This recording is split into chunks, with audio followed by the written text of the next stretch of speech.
This is Danny T. Truther, 1 November 2019, 24/7 2.0 Discord. I agree that projectiles are a pretty bad example of Coriolis because there just wouldn't be. There is no Coriolis effect. Of an example. But what about ones where they do it with like fluids? Like there is no Coriolis effect. Wait, you're talking about you flushing your toilet, okay, Danny? Wait a second. You not defined the toilet. Not the toilet. No, I didn't say the toilet. Hold on a second. Do I got to put you on mute again? Do it. You already defined the Coriolis effect correctly. Well, kudos to you. You're the first baller that you must have been listening to that Nathan Oakley Hangouts for a while, so you got it. So if that be the case, see, my argument isn't the Coriolis effect. My argument is the Coriolis causes, right? If the Coriolis causes are true, then a flight from North Carolina, Charlotte, to LA on the same latitude line, roughly, traveling at 500 miles per hour would take 1.5 hours straight flight. Why does it take 4.5? That's a good point. Am I on mute still? No. Okay. So when the airplane lifts off from the runway, it's let's say lifts off going 500 miles per hour, which it doesn't, but let's say let's say, hold on a second. Let's say the runway is facing west. Yeah. Okay. Okay. Exactly. Even simpler. Yeah. Okay. So if the Earth were spinning at 1,000 miles per hour, and 860. I'm sorry. Right. Sorry for interrupting you. At that latitude, it's 860 miles an hour. So at 860, so then it would be going 1,360. No, when in a reference frame with respect to the Earth, in a reference frame that was outside of Earth. Wait a second. The plane. Hold on a second. Takeoff speed is about 175 miles an hour. So the Earth is spinning from west to east at 860 miles an hour. Right. Right. Are you saying the plane is going backwards? Well, not on Earth, no. When it takes off? If it was conserving momentum, right? Right. Yeah. If it was conserving momentum. I got you by the balls. No. You're right. You're actually right. If you're conserving momentum the ball, and you were at a stationary point in space, which nobody is at, then yeah, you would see the airplane and the Earth passing you by, and the airplane's actually going. Yeah. Go ahead, say it. That would be correct. Say it. Well, it's no different. Okay. Can I give you an example? I know this is I'm in a car. No, we're on my example. Say it. If the person is standing, if the person is in the the inertial reference frame. Hold on. I'm gonna have to fucking mute you. So the Earth is spinning from west to east at 860 miles an hour. The plane is taking off directly west to its target in LA, and it's going 175 miles an hour. If it's conserving momentum, are you telling me the person in the inertial reference frame is seeing the plane going backwards? Yes. Ah! That's right. I know that, but you know that's the answer, though.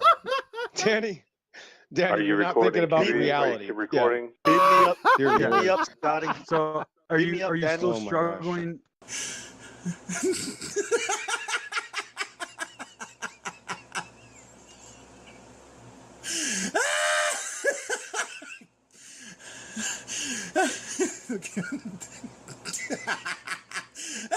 Shit, hold on.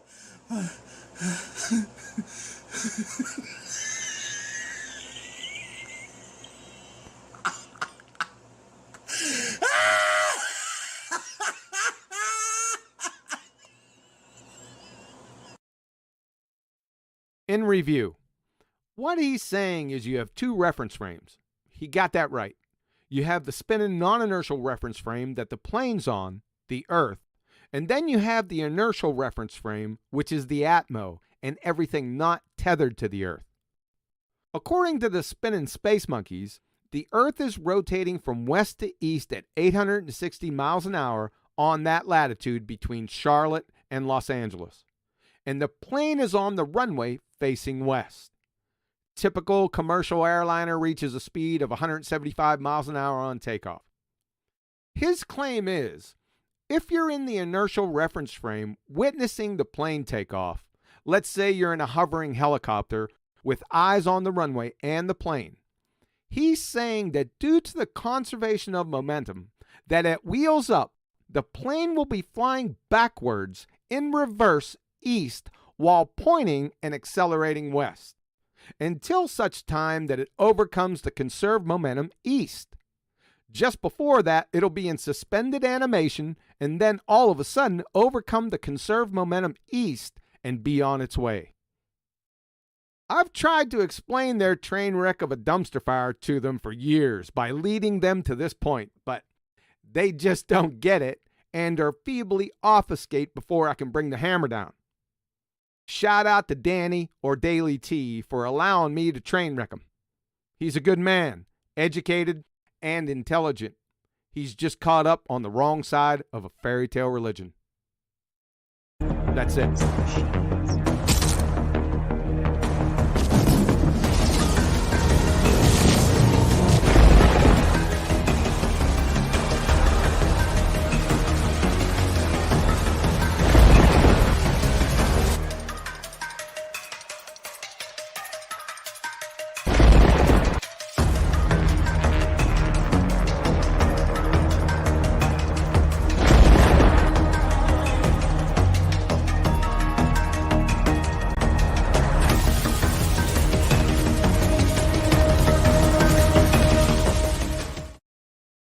Hey guys, how's it going out there?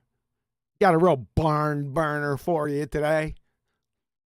As usual, if you'd like to support this channel, there are PayPal and Patreon links in the info box below. Everybody seems all fired up today. We got a whole slew of people in here.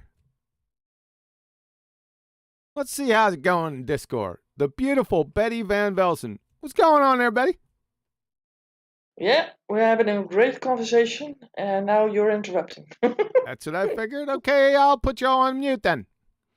So we can have a conversation, you and me out there in YouTube land, while they have a conversation in Discord. Let's try it again. The beautiful Betty Van Velsen. How's it going there, Betty? Did you put me really on mute? Yeah, I put all the Discord on mute because I could. Yeah, because you can. Yeah. Yeah. All right. Well, I wonder why Nathan was here early. He loves this argument, boy. Oh, maybe he saw the title, you mean? Yes. Ah. Oh, God, I hadn't looked. And you're like, one person's like doctrine isn't the one that the other one likes, right? He didn't even know. Who's yakking in the background? Neil. I said I let him know earlier today that it was going to be about Coriolis. Oh, you did? Huh. Coriolis. Coriolis. Okay. Say Coriolis again. The pesky Coriolis. This is like I said, it's a barn burner. The Coriolis effect, I usually warn people away from it.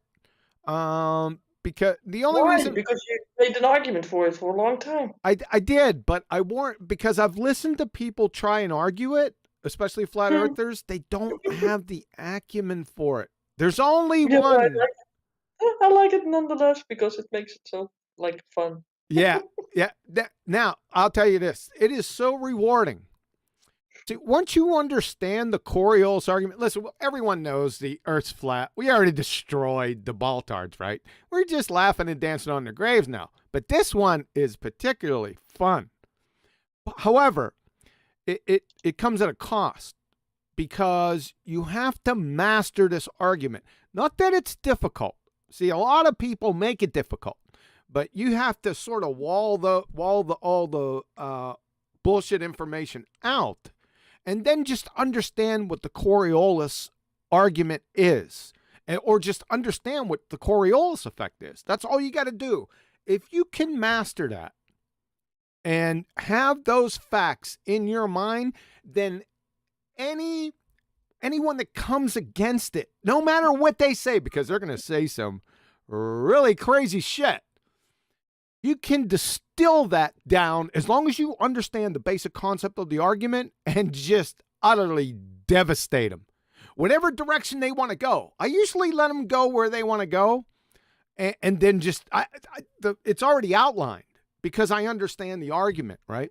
I have never reached such a high point of self-actualization in flat Earth as this argument, the ends of this argument to a spinning ball space monkey religioner. I have to admit. Well, Nathan here says, too much doublespeak in this argument. Too easy for the flatty to get caught up making the spin claim for the global. Yes. Yeah. Kind of nice. Well, that's just one of them. I mean, I've heard all manner. If it would be here all day if I annotated them and then brought them up on the mistakes people made. Well, it's all because they get Jedi mind tricked by what they hear, and they don't rely on their knowledge of just what the Coriolis effect is. It, like I said, it's so rewarding. It's so much fun. And if you understand it, you can have the audience understand the argument.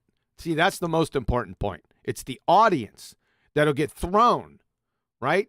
But if you bring it back to the basics or the foundations of the argument, then it's all over for the ball tart. And it's on so many levels, right? First, you destroy their basic reasoning skills, right? Then you take any semblance of a scientific acumen, which this has really nothing to do with, and crush it. And then you get them to admit crazy stuff like Danny T, that planes fly backwards. Once you see, that's self-actualization, right? For me. I get much reward from that. Yeah, planes flying backwards. That was a good one. And it happened so long ago because this was one of the first arguments I think I mastered. Right after the star rotation, I heard something about the Coriolis effect. And of course, being in the military and understanding a lot of firearms and stuff, then I naturally, forgive me, gravitated towards it. And once I understood it, which took about 5 minutes, because I'll show you how you can understand it in 5 minutes. It's very easy. Then after that, it was just like, release the hounds. I think the best one was, and we talked about it the other day, was when I cornered Mark Taylor many, many years ago, right? And somebody failed to tape it. Yeah, that's me. Well, they deleted it. I mean, I was on my way home. I remember listening to the whole debate that you had with him on the train. And I thought, when I get home, I'm trying to maybe, well, save it. I didn't know back then how to do that, I think. And then gone. Somebody apparently didn't like it and deleted either the whole channel or just that video. I don't know. It's gone. It was so devastating. It was like Mr. Marble Mouth. yeah, Mr. And if you know Mark Taylor, he's pretty funny. I mean, a lot of people. Like him. I know like you do. Go ahead, Betty. I'll give you the floor. The thing is that he knows how to push people's buttons. That's for sure. He knows how to avoid having to say anything and just ask questions. And with the questionnaire that he sort of performs, he tries to weave a web that you get like entangled in, and then he got you, right? And then you got nowhere to go. But when you encountered him, you could it was like a tennis game, like where you see all these people left, right, looking left, right, left, right. Just like a ping pong game, yeah. And finally, he had nowhere to go. He had really nowhere to go. So you cornered him, and it was the other way around. But yeah, that's what happened. It was one of those classics, and I had forgotten about it. Betty reminded me of it, and then the memory of that came back. It was a lot of fun. True. Like I said, you have to master the argument, and if you pay attention to this, it takes a little bit of work on your part out there to receive a reward. Nothing comes free here, right? So I'm going to I give you. remember you having conversations with Catexus also on this topic, and he was close to getting the argument, but not close enough, right? So even while he was like the flat Earth apologist, they called him, Mhm. even he had some difficulties to really combat this argument. I remember. Yes. Yeah. Yeah. And shout out to Texas if you're listening. We miss you, guys, man, and hopefully you're good. Hopefully you and your family's okay. Yeah, we do miss you. Yeah, I liked him too. So yeah, I know. some people are sort of left the scenery, right? You like a lot of people. I like all people. I don't really dislike people at all. I mean, I hate how they behave from time to time, and that's it. Right. But I think that all people have value. So that's my idea about it. They might be bad, might have bad arguments for their world that they live in, but if you maybe need them for a car repair or something else, they might help you out. Right? That's a great attitude to have. I tend to agree with those statements. Thanks. I like everyone. Yeah. But you hate the behaviors. Negative. I have my own opinion. I was being facetious. Negative. I mean, I like you, but I sometimes hate your behavior. Oh, thanks. So here we go. That's what I told her because they were backstabbing me I'm before not the a show. respecter of persons, so to speak. They had their backhanded slights before the show, and I said, just hold off. The show's going to start in a couple minutes. Save them till then. Well, there you go. I got one in. You got one in. Well, before we get to the Coriolis effect argument, I know everyone's pining for it. There goes. I see Adam come off mute because he's got something to say. Go ahead, Adam. Always got some, haven't I? Whether it's relevant or not is the issue. I only wanted to say Coriolis is dead simple. It really, really is. What the skill here is recognizing what isn't Coriolis as they try to trick and use all sorts of nonsense. So to the point, so the skill is to spot their globiolis or get them to the point, as you said earlier, where they have to make the statement that the plane's actually going 700 mile an hour backwards. But the actual Coriolis itself, as Nathan shows, it's a very simple concept. We all know what it is. It's just an illusion. But it's their. See, I always hated it because it's the reference frame, and it wasn't until Paula did it a few years ago that's the one that helped me not understand Coriolis, but understand how they're trying to convolute and use the terms and reference frames to trick you. Sure. As long as you stick with knowing which reference frame Coriolis occurs in, then you're pretty safe, and you can call for the license of a pilot. Yes. But I think where a lot of people got confused, because I ripped Gem Panda. This was way back in the day. Cathexis and I. Panda, I think, still has it on his channel. Does he still have it on his channel, Betty? Oh, she left to go to the bathroom or something. Sorry, I was on mute. No, I'm here. I think he might have it because he doesn't. I don't think that he has scrapped his channel. He just changed the name. So. And the last time I looked, that was like 3 or 4 years ago. It was on there, and it was me and Cathexis, Gem Panda, and Timmy Clown. Yeah. Right? And otherwise, I will have that one saved. Yeah, and I was explaining it, trying to explain it to Gem Panda. Timmy Clown got it right away, right? I heard him smirk in the background because he got it pretty fast, surprisingly, right? But Gem Panda, he couldn't do it. He just couldn't get it. I kept trying to walk them through it. And here's where most people trip up. See, my argument isn't the Coriolis effect, surprisingly. It's the necessary conditions that afford the existence of Coriolis to begin with. See, that's where I focus, because that's where I can just devastate them, right? Because just like we're going to talk about here in a few minutes before we get to Coriolis, you see, before you can have fried crappie, you have to have crappies, and you have to have a fryer. So in order to have Coriolis effect, well, you would need necessary antecedents for its existence. And that's where I focus. And a lot of people can't follow me there. For some reason, many people can't follow that direction. They get all caught up in the effect part, which is cool, but they don't follow where I'm going, and it confuses them. And then that's where Mark Taylor imploded. If I can remember correctly, but we'll get to that. Forget Coriolis, because you raised something really important there. Because you texted me in the week, you've reached the pinnacle of crappie batter. Yes, I have. That's why I wanted to share. Yeah. We're gonna go over two little things.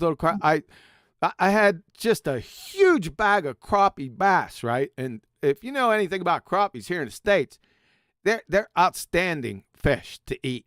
Like, you eat them, you're like, what is this fish? Because there's no fishiness to it whatsoever, right? It's just the texture. But anyway, I've been experimenting with different recipes. And because I like sort of a crunchy type, I don't like soggy fried things.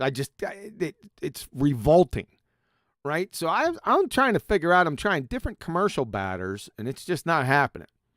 They taste good, but I need that texture. So Betty and I were running around. We were watching, I think it was a walleye show. Somebody went out on a lake, caught a bunch of walleye, and then when they came back, their house was right there, or their cabin was right there on the lake.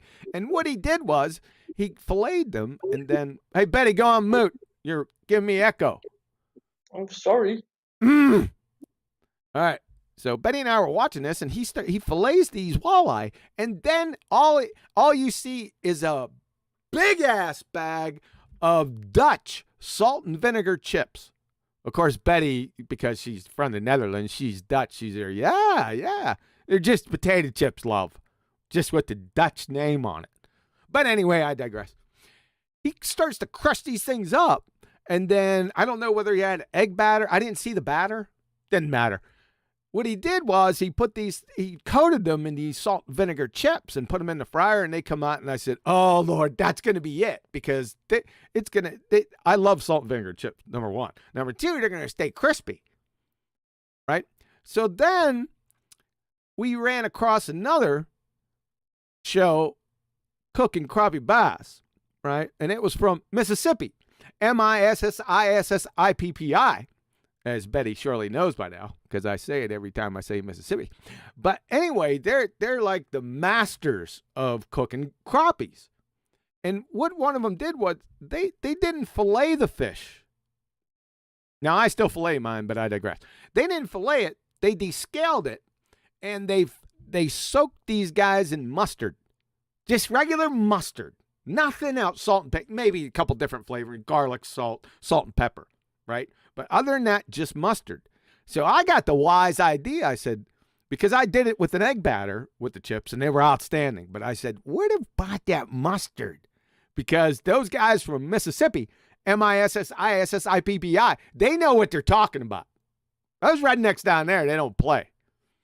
So I said, okay, let's try that. And I'll tell you what, we had 3 pieces. We even overcooked it because the oil got a little bit too hot.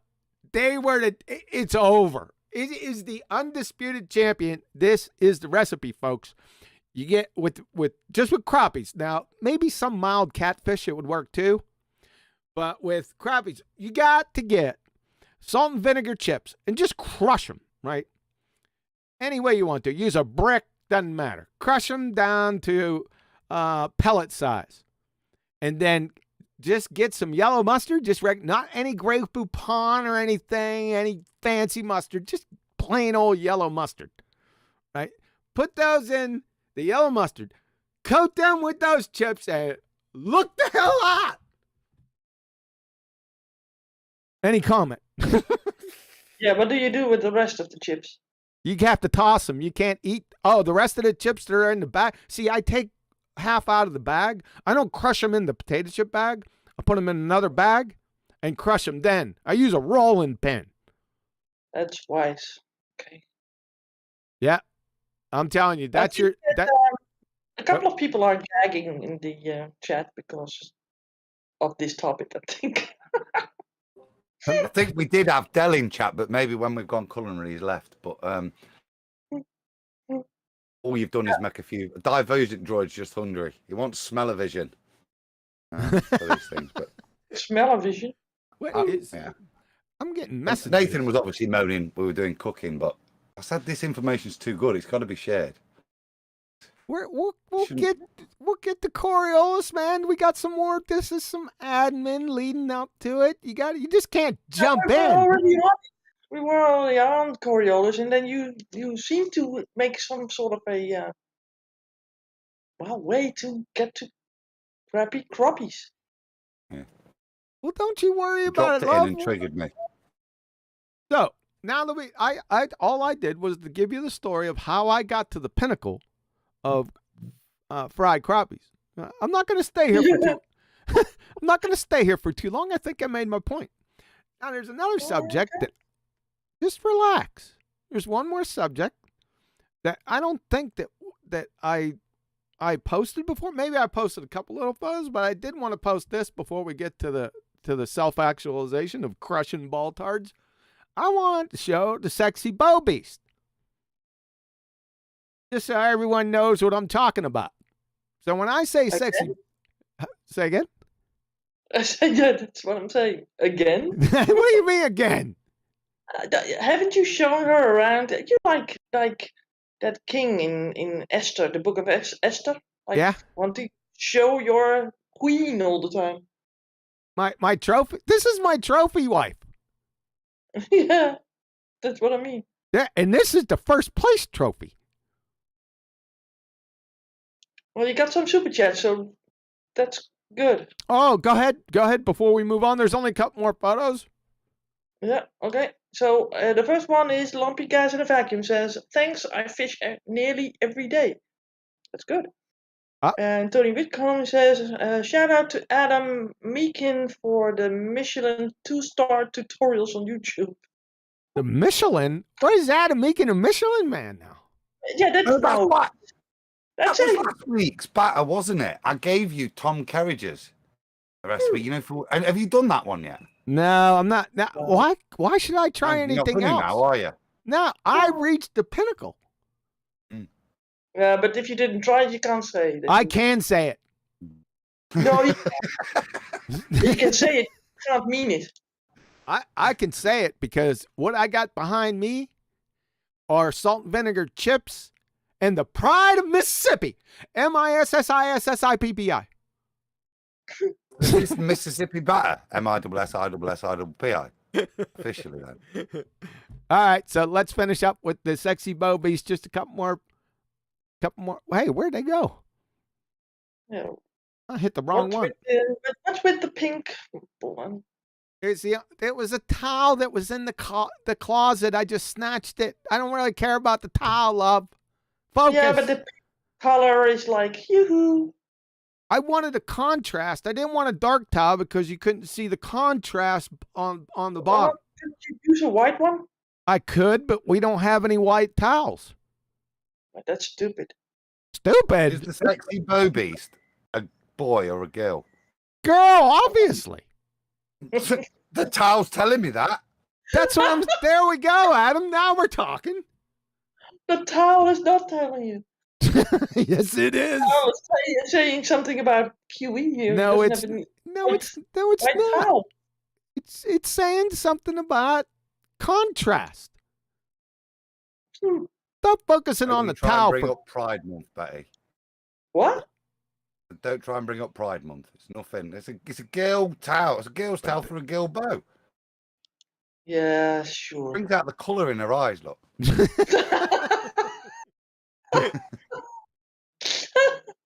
That's the funniest thing I heard all day. There you go. Only a couple Yeah, more you got another super chat, by the way. because of the Shout it bow. out. No, yeah, well, because of the fish, I think, because it says it is from Flatten the Curve. It says, how do you catch the crab? There's a number of crappies. There's a number of ways to catch them. Usually, a lot of people around here use a jig. They jig fish for them. But there's any number of ways. You have to use kind of smaller type of baits. But the jigging for them is the number one around here. Good. The what? Jig. A jig. Fishing jig. Oh, I thought dancing the jig. Oh, boy. The one, and I get a picture of Bruce Willis at the end of one of his movies. Oh, right. Yeah. It was Last of the Boy Scouts, wasn't it? Yes. Good movie, by the way. It was an excellent movie. I liked it. Yeah. All right. There you go. He said in the super chat, he said about crappie, not crappie. So. Yeah. Not But crappies. That's crappie every day, right? I mean, They're not crappies. They're crappies. What you laughing at back there? Oh, my wife heard that. She said she heard crappies and she was laughing. yeah. Because it's funny, right? It's so close. Yeah. All right. So let's see what we got here. So that's the sexy bow beast. Her name's Rachel. The bow is the SR 350 from Bowtech. The SR, I went ahead and championed that as sexy Rachel. So her name's Rachel. She's a smoke wagon. Yeah, she needed to be a biblical girl's name, right? Yes. And all the other women names are like really strange in the Bible, aren't they? I don't think so. I like a lot of them. I like Rachel, though. I Yeah. always like that one. You like Rahab? So how's the weather?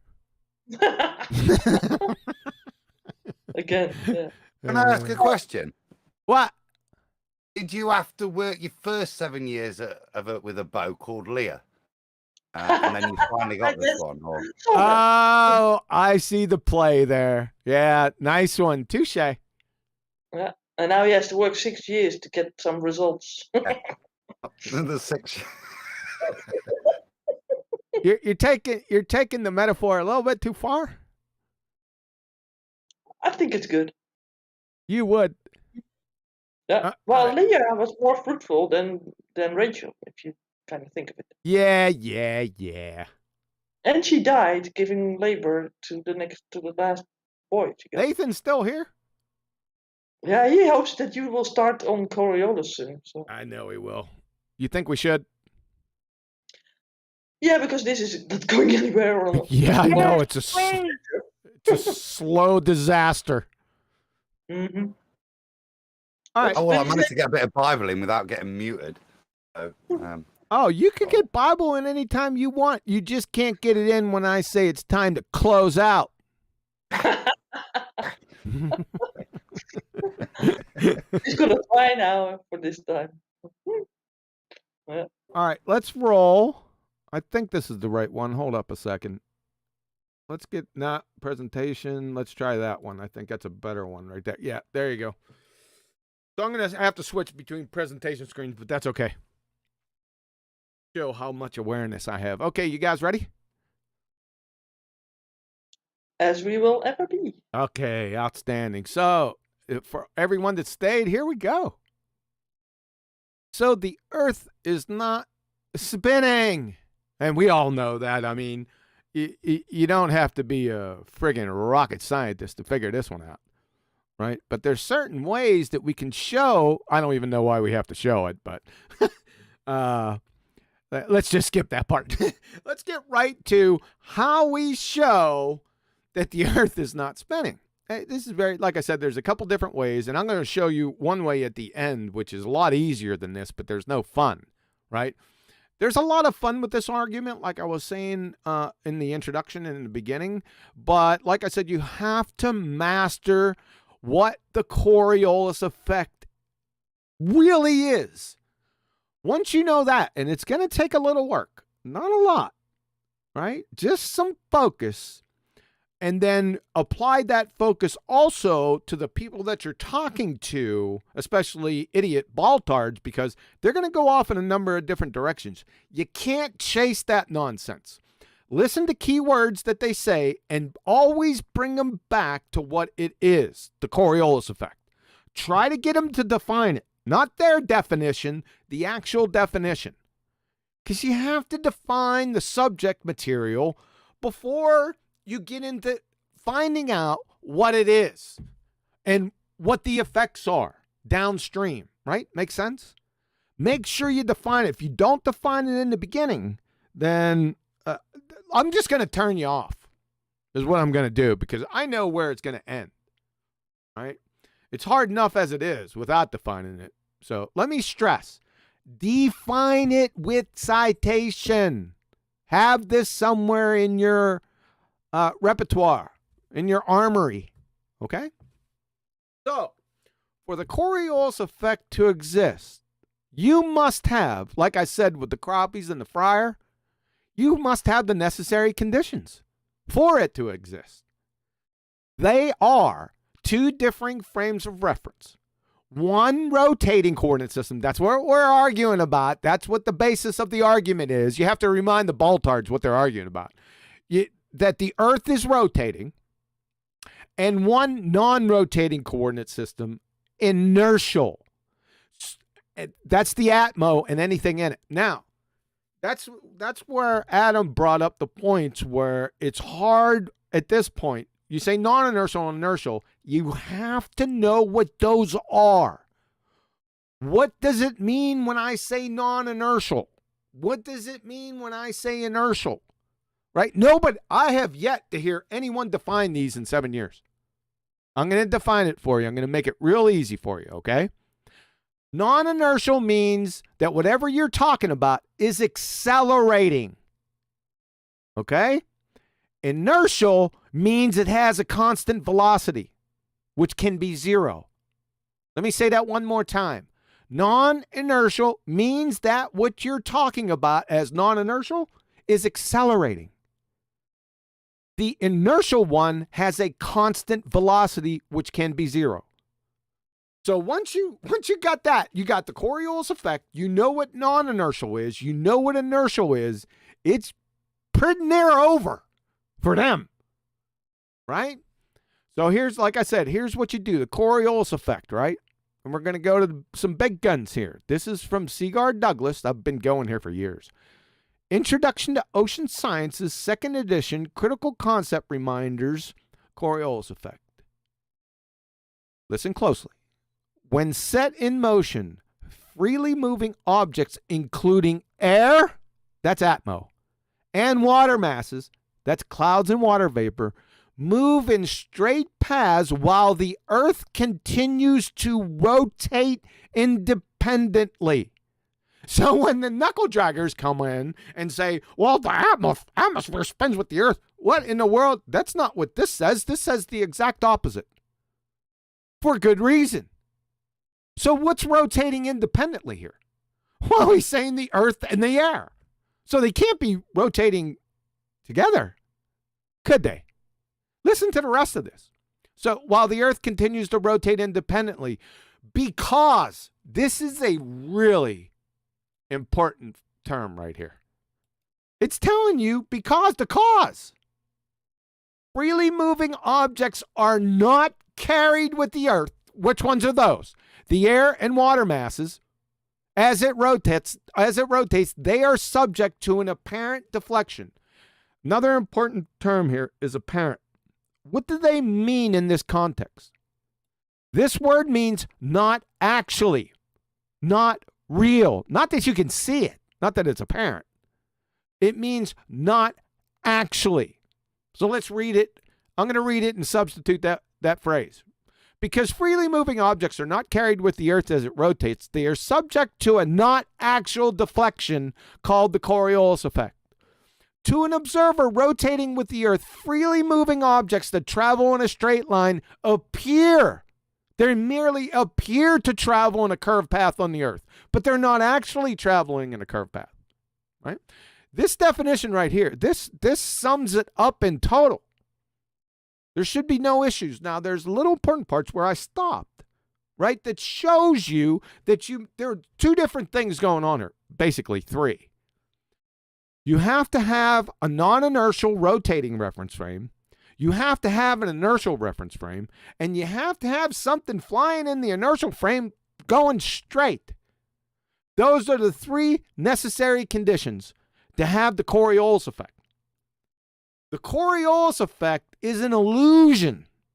It's an illusion. It's only seen on that rotating, non-inertial spinning reference frame. It's an illusion. He's telling you right here that they appear to travel on a curved path. We're going to see it here in a couple minutes. I'm going to give you a visual representation of it. But hopefully everyone's got that. There's some great information within this definition. In other words, anything not tethered to the Earth is freely moving. The object in question, not physically attached to that rotating coordinate system, the Earth, the non-inertial spinning reference frame, appears to deflect. That means it moves independently, like the definition above just said, of the rotating coordinate system, from a vantage point anywhere on the rotating coordinate system. So, listen closely. So if the Coriolis effect exists with respect to the Earth, see, I'm not trying to refute or deny the Coriolis effect. I'm trying to apply it to the situation. And the situation is obviously what we're standing on, the Earth. So this is a very important conditional statement right here. So if the Coriolis effect exists with respect to the Earth, then a flight from Charlotte, North Carolina to Los Angeles nonstop, traveling at 500 miles per hour airspeed with both locations roughly the 35th degree north latitude, that is, they're both allegedly spinning at 860 miles an hour, should be approximately 1.5 hours. But it takes that flight 4.5 hours. That's a problem. It's a massive problem for the Baltard spinning space monkeys. That Charlotte to LA flight, the airspeed is 500 miles an hour. But the ground speed, you have to take the 500 miles an hour, the speed at which the plane is flying, plus that speed that's coming in your face. If you have something that you're traveling to that's coming towards you, you have to take their speed into account. Right? I don't know. I don't think I need citation for this, right? Basic reasoning skills. If something's coming at you real fast and you're traveling real fast at it, you're going to get there quite a bit before if that object was just staying still. How about that? Hopefully everyone got that. So in my example, there's two differing frames of reference, the Earth and the Atmo and everything in it. The plane in the Atmo is freely moving. That is not attached to the rotating coordinate system and is flying in a straight path. Not that planes can't fly in a straight path. We all know planes can turn and they got engines. Who cares? That's not a part of the argument. All we need is that plane flying straight, and I'm sure planes can fly straight. Let's ask a pilot. No, I'm only kidding. In other words, based on the law of non-contradiction, the Coriolis effect, and remember, with respect to the Earth, and the Charlotte flight at 1.5 hours are either both true or both false. The flight is most assuredly false. Therefore, the Earth is not spinning. Ergo, the spinning ball goes by way of the dodo bird, or you're a stationary ball geocentrist. Voila. That's it. That's what it comes down to, right? I'm not going to stop there. There's some more ground to cover here. My new 5-step, it's not new anymore, though. It's pretty old. It's better known as the 5-point palm globe-tard exploding fairy tale religion technique. if there's no spin, flat Earth wins. Of course, we already run a long time ago, but I digress. So I'm gonna walk us through what I just went over above, step by step. So see if you can follow this. So Coriolis effect exists on the Earth. That means the Earth must be spinning. That is, you have a rotating non-inertial frame of reference, and the object affected by the Coriolis must be moving through a non-rotating inertial frame. You see, I underlined these two again. They have to be there. You don't have Coriolis at all. It's untethered. That object is untethered to the rotating or non-inertial reference frame. That is airplanes, helicopters, balloons, missiles, bullets, all of them. Okay, let's take a look at this. You don't believe me. All right, let's open up this link. Where are we going to go? Did I open that up somewhere? Oh, that's what I didn't do. Hey, where'd everyone go? Is this acting up? We're here. Waiting for you to give us the chance to talk. Oh, I'll get you a chance to talk here in a minute. Wait a second. Looks like having some personal issues. Well, Close program. What the heck, man? Okay. we knew that. Okay, time. Questions, comments.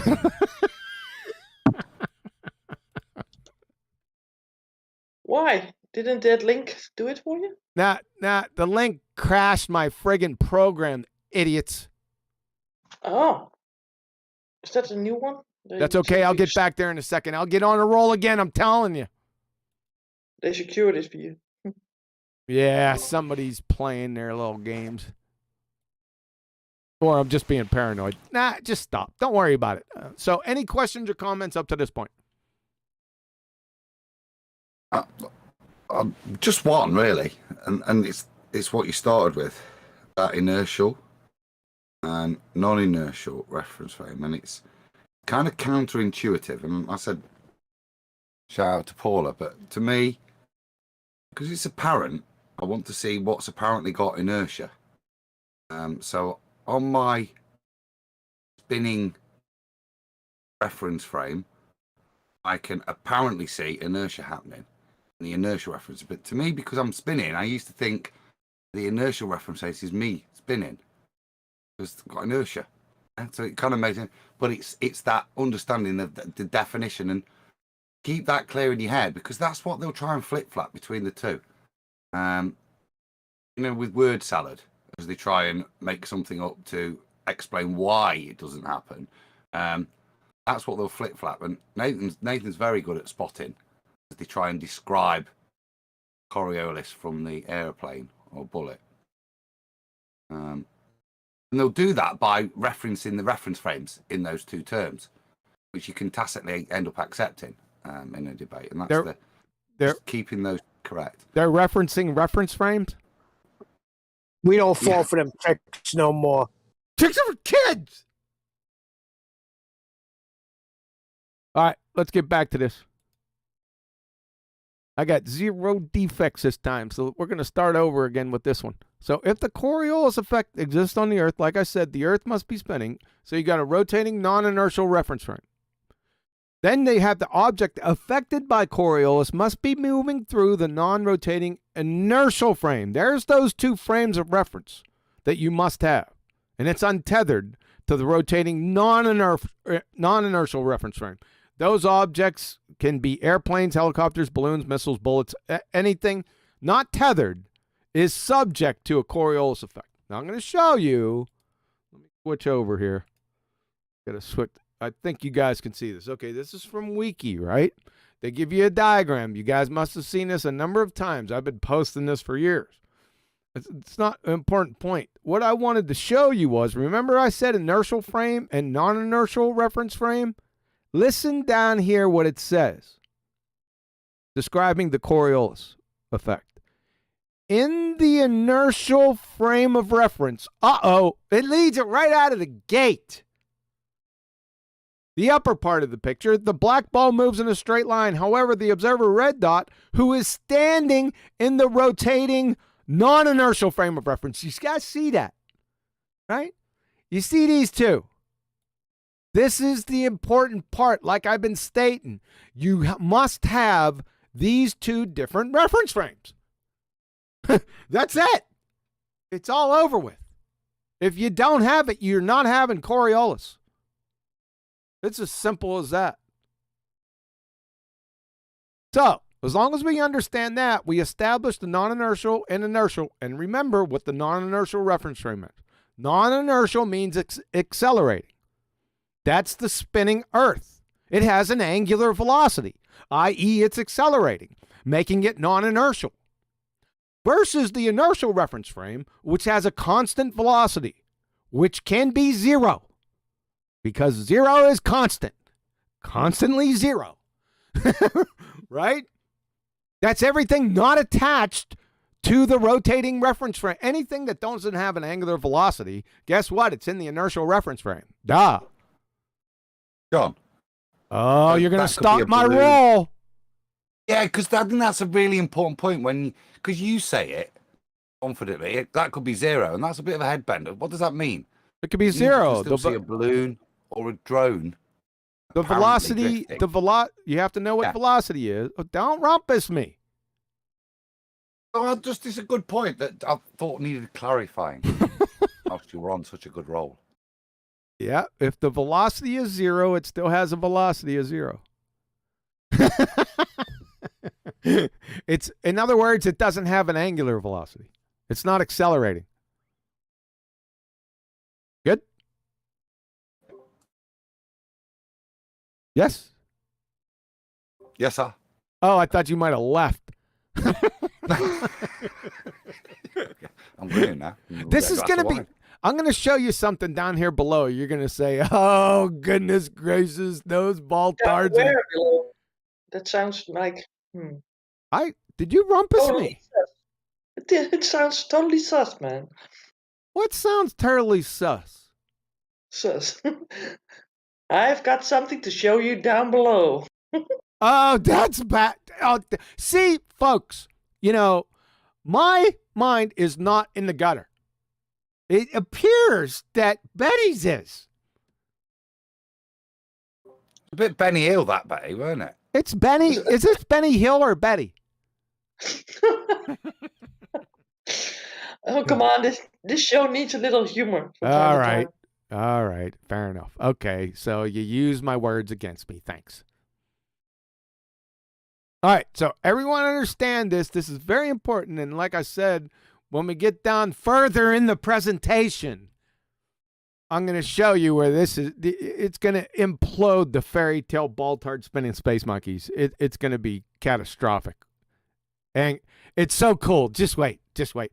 Just understand this part of the argument, though, because it really hammers the point home here. So we got point one, right?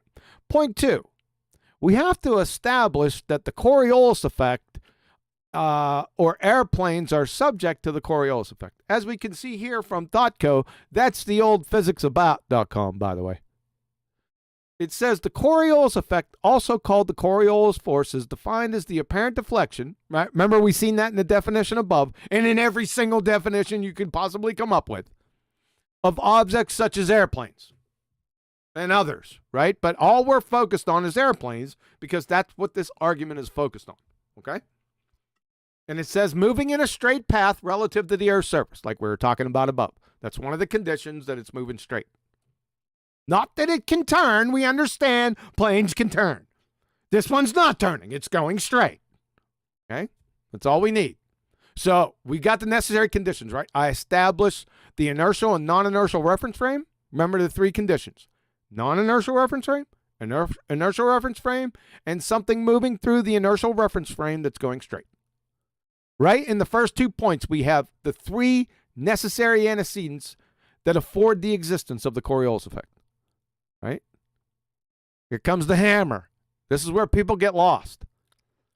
So at this point, as long as it's established, and it is, that airplanes are subject to the Coriolis effect, I should change that to, I now drop the Coriolis effect argument. I just drop it. Right? Because it's already established about the Coriolis effect and its necessary antecedents. That's all I need. The actual argument now becomes the Coriolis existence, or the conditions that afford the existence of the Coriolis effect. We switch back to those that I already just established, right? Not the Coriolis effect. What establishes the existence of the Coriolis effect? Very important but subtle point.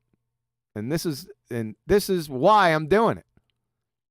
Because we're going to take that plane and use it against them. The velocity of a plane, that's the airspeed, traveling due east. Now remember, we're flying from Charlotte, North Carolina on the East Coast. We're flying straight to Los Angeles, right? It's on it's real close to the same latitude line in their fairy tale spinning ball space monkey religion, right? So we're in their paradigm now. Get that straight. The velocity of the plane, the airspeed traveling due east or due west, must be either added or subtracted to or from the velocity of the rotating Earth, depending on the direction of travel of the plane, right? So in this particular case, so if a plane is traveling due west at 500 miles an hour airspeed, that's how fast the plane's going in the air.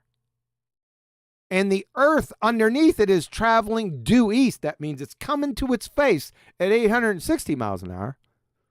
Then it doesn't take a rocket scientist to figure out that we have to add those two velocities, right? The 500 miles an hour that's coming out of the engines and the 860 mile an hour ground that's coming towards us, right? So you simply add those together. That's 1,360 miles an hour total, right? There's no way to get around that. It's just basic math. So a plane traveling due west with an airspeed of 500 miles an hour has a total ground velocity of what? Obviously, 1,360 miles an hour. Then it becomes real easy now, right? Because guess what we're going to do next? Point 5. We're going to figure out how long it's going to take that plane to get to Los Angeles. That's pretty much a cakewalk, right? To find the time, that's t, the plane flight would take, we use the formula distance equals rate times time, right?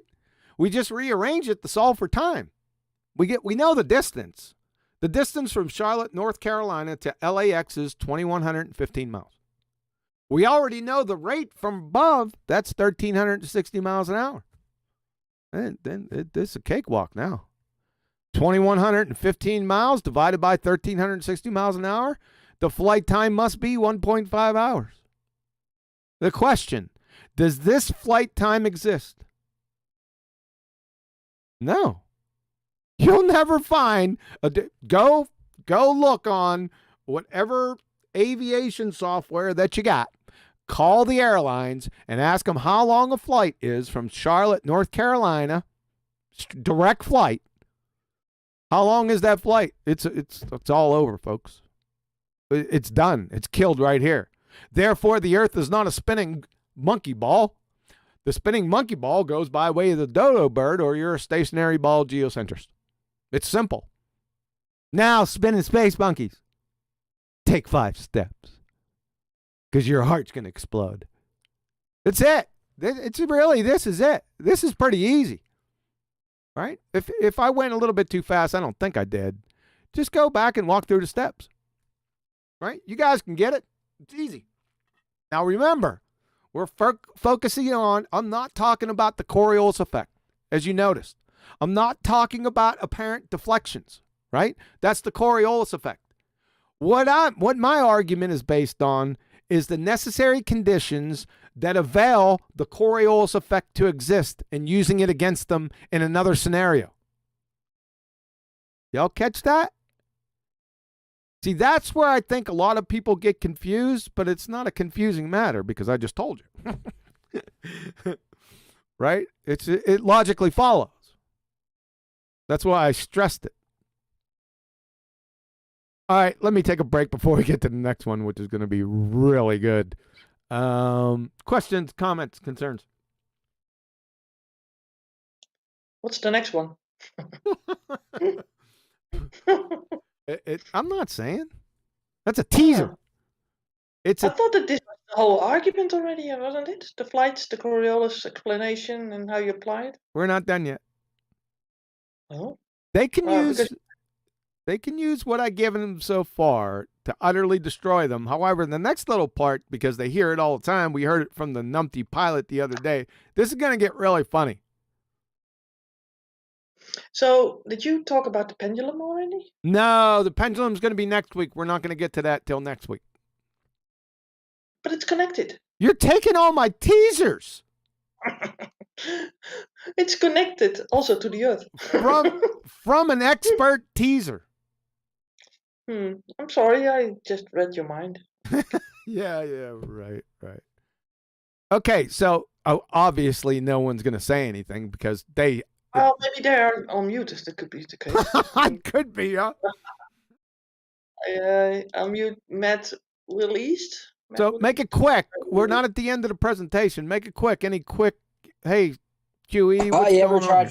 You ever tried fish fry on your fried chicken? Listen to him. Don't get off the subject. We're on Coriolis effect. Yeah, but you have to excuse him because he was on mute all the time and he couldn't get his fish questions out. Wait. Yeah, if only Evel Knievel knew this, he would have made the Grand Canyon jump. Evel Knievel is someone in my past that caused me many injuries. Why? Me too. Well, I don't know nothing about that, dude. I'm not trying to make this subject any more confusing than what it is. I'm just trying to have a giggle. Okay, fair enough. He would have jumped west the whole time. Yeah. Every time. Fair enough. Made the Snake River Canyon. Fair enough. We don't want to get off on Evel Knievel. Fair enough. We don't want to. Right. Fair enough. We don't want to get off on Evel Knievel.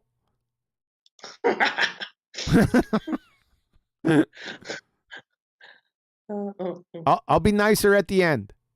This isn't the end. What kind of arguments did you get from these ball tarts already? I mean, was it the color of the plane?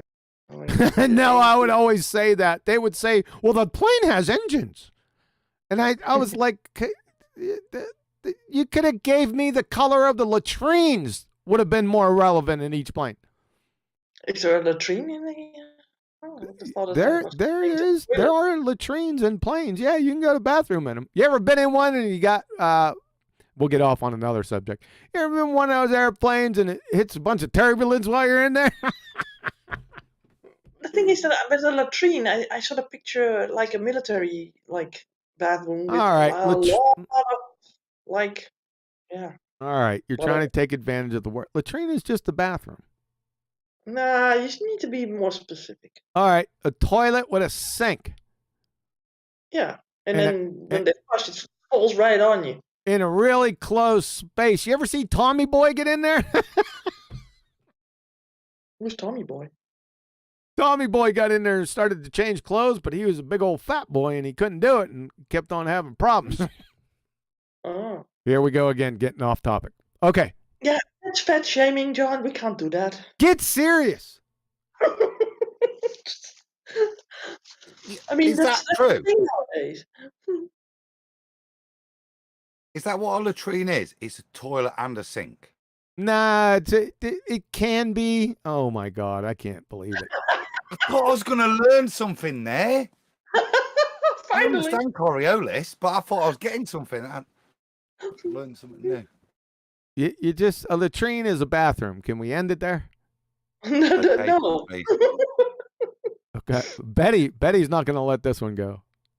I might give you some time to eat that banana that is laying there. I'm not eating a banana yet. I'm not hungry.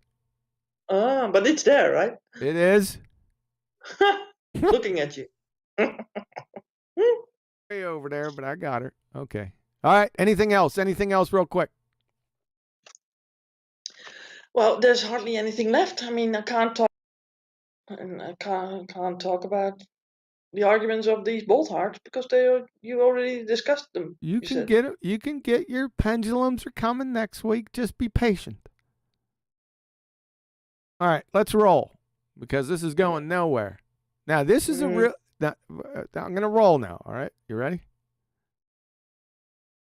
So, the brain-dead ball tarts. The atmosphere spins with the earth. Everyone has heard... We heard it the other day, right? This is so stupid. This comment right here is top 5. of the stupidest comments I've ever heard in my life. But I digress.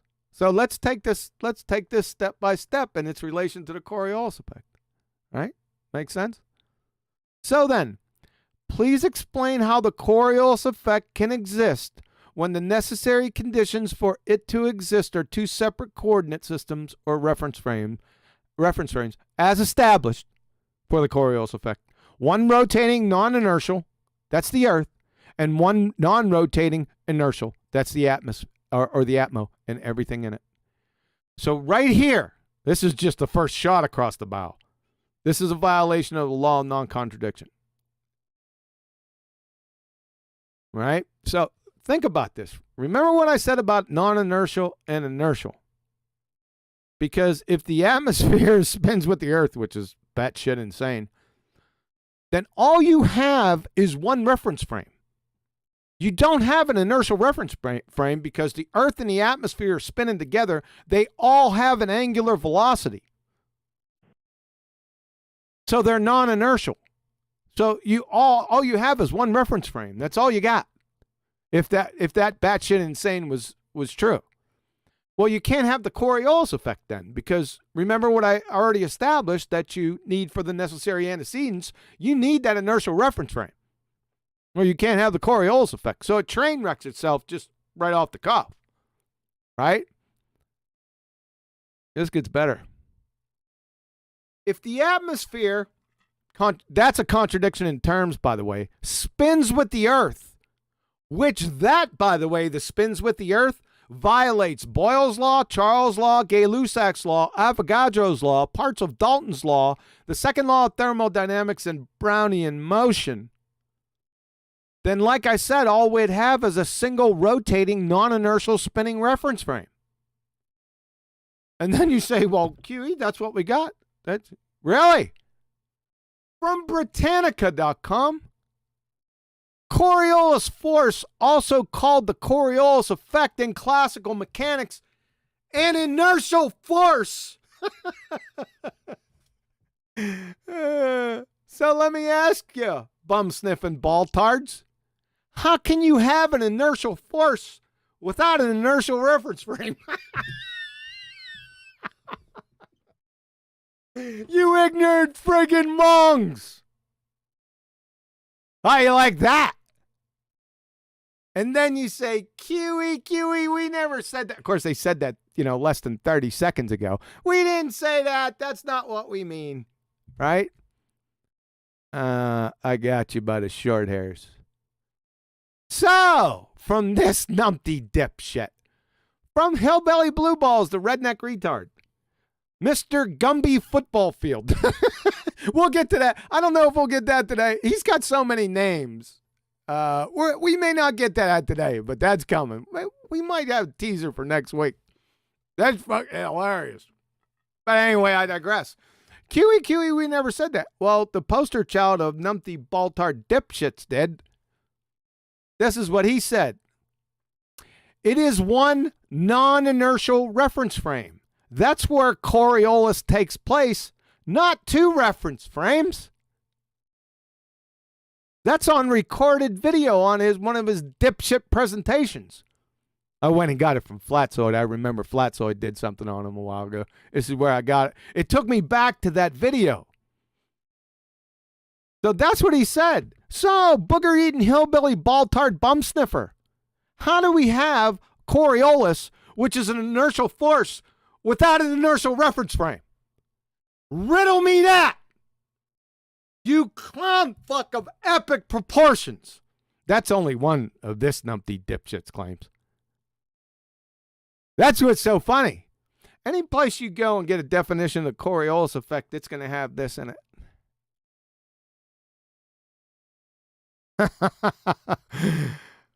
So what you got? You're finished. How can you have the Coriolis takes place in only one non-inertial reference frame, not two reference frame, but have the Coriolis be an inertial force? Married bachelors are over in the corner, doubled over from tear-jerking belly laugher syndrome. You're an abject retard, sir, and everyone that follows you or comes up with this idiot argument. It's a simple question. How can it be only one non-inertial reference frame and the Coriolis is an inertial force? How can that happen? I leave it to you, jury. Game, set, match. That's where all the fun comes in. Is everyone having fun now? Everyone getting it? I'm going to lead this up. Maybe it'll burn a hole in your retinas. Questions, comments, concerns? Don't show his father like that. Say again? I said, don't talk about Kosho's father like that. Oh, brother. Yeah, concerns for the coon tick hounds. Oh, the blue tick goon hounds. So, Well, hopefully not that other. What was it? The Lone Star tick. the Lone Star tick. Boy, you're just going off on just flapping with different topics. Yeah. I had one on my shirt the other day. Yeah. Oh, you need to be careful. I sent him back to Texas in a body bag. Why Texas, by the way? It's hard to kill those sons of bitches, too. I tried to crush him, but he's so damn flat. It's hard to kill those sons of bitches. Mm-hmm. Well, you can. They're dug in like Lone Star ticks. So, my question is, how can you have the Coriolis effect only be working in one non-inertial reference frame when the Coriolis effect is defined as an inertial force? Yeah. It's all double speak, double think in their minds. It's with every topic, by the way. The doctrination goes deep, right?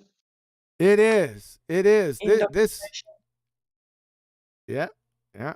Mr. Gumby football field, Mr. photosynthetic redneck, Mr. gas pressure without a container showing up with 2 containers with gas pressure. Yeah, did he had that pipe running along his house all the way up and then it was not topped off?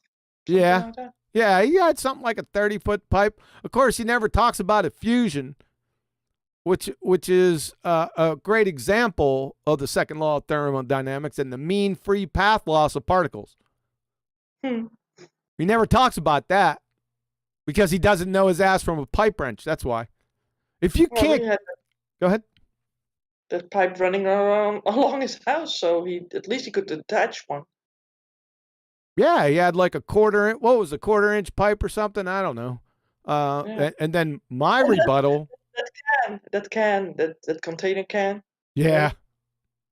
Yeah. Yeah. Well, one of my rebuttal... I'm going to get this. I'm going to get this out eventually. Oh, sorry. One of my rebuttals is instead of having that 30-foot long quarter-inch pipe, let's get another pipe.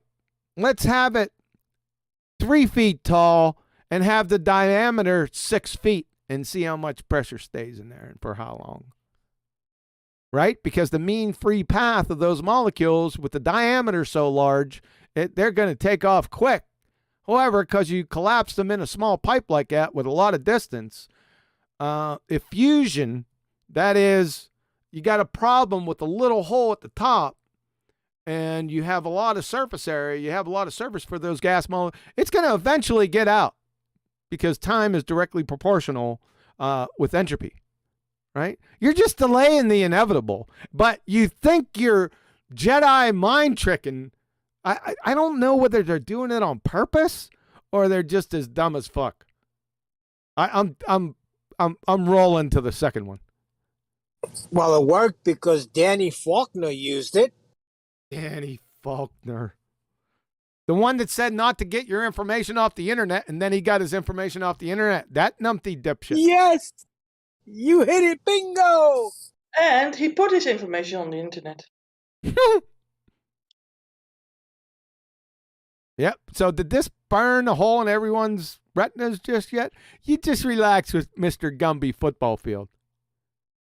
This was a flashback because I didn't realize it at the time when I was watching Flatsoid's video, because I went to get his exact quote out of off that video, and I of course I was watching the video and he come up with something else that I had completely, no one caught it, right? I didn't catch it, but as soon as it flashed up on the screen, I said, "Oh my God, Mr. Gumby football field, where do you see this?" But that's a teaser for next week. And then we'll finish up the Coriolis effect argument. Good?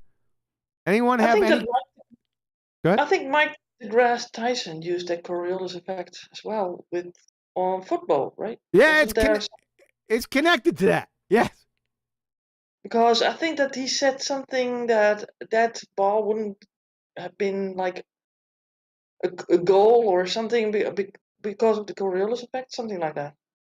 There was some stupid stuff that he said about. Yeah. Yeah. It's all right. We don't want to go too much into that. That'll ruin the teaser. Well, I remember that's what I wanted to say when I was Rumpus by you. That I was making that thumbnail about that guy. What's his name? Hillbilly Blue Balls, the redneck retard, Yeah, aka he's not photosynthetic. Oh, she ain't gonna let me finish. Yeah, but I want to know the real name, for crying out loud. What is his name? Hillbilly Blue Balls, the redneck retard. No, if you're going to Google that, you won't get to him. Somebody tried to Google that. I did. I never got to the guy. So what is his real name? Why isn't it working? Well, the thing is that when I made that thumbnail for the presentation we're going to do, that whole can that he had there, that was like, I clipped that out and sort of enlarged it. Oh, I'll go right? get that. Because I know what you're talking about. 1 second, I'll go ahead and post it up. because that was really like interesting, right? To see that he used the can in the as a container first. Because how could he buy that whole gas to even put in that pipe, right? Is that it? Yeah. For now. No, Until no, you no. Not is that it? Not are you done? But I posted what your thumbnail. Oh, it's not come up yet, so I need to wait a little. There's a lag. Go on, Adam. Posted in main chat on the Coriolis virus symptoms. What Betty's alluding to there is one of the things that it'll do, what you highlighted with Hillbilly Blue Balls, redneck retard, correct? They'll go against their own priests, their own statements of what this is, just to try and hold it together. Betty alluded to there. The disgraced Tyson makes a positive statement that the Earth is rotating, that there are two different reference frames. But as you listen to Hillbilly there, his way to hold it together is to have Coriolis in just one, the non-inertial reference frame. Has he got the banana? Yeah, I haven't got the. Did you go for the banana? I was just about to reach over. You're like, I don't know. What do you got? Like Evo mind powers or something? Yeah, well, I'm just thinking. If you're going to do that, put up the Coriolis things. I mean, we'll just highlight what they do. This is what we on the debate kind of put together. In terms of where is it? It's in the main. I said it's in the main chat. Why are you putting it in the main chat and we're in BALLBUSTERS? BALLBUSTERS live stream. I don't know, because that's what was on screen.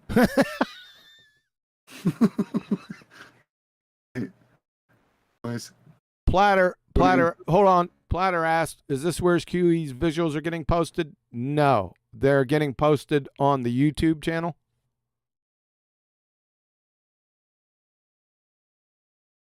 That's okay. You're fine. We're waiting on Adam to post I'm putting it in BALLBUSTERS live stream text. There you go. All right. 1 second. You want me to pull that up? Yeah, if you pull that up, you can have your banana. All right, go ahead. I'll wait for us to see it on screen. But like I said, this was just the kind of stuff we put together through actually debating with the guys, you know, the ballers when they come in. And as you'll see, the first thing is the self-contradiction. Yeah? They'll obviously use feeble attempts at distraction. What you'll see is they'll give you word salad, won't they? Which will sound good. Like I said, they'll use the terms inertial reference frame in a long bit of word salad, but listen to it carefully because there won't be anything. I mean, fundamentally, you ain't going to formulate this within scientific method anyway, but there is logic in terms of what you can say you're seeing. That's the first way, is to take it away from science, unless they are going to start altering Earth spin and stuff.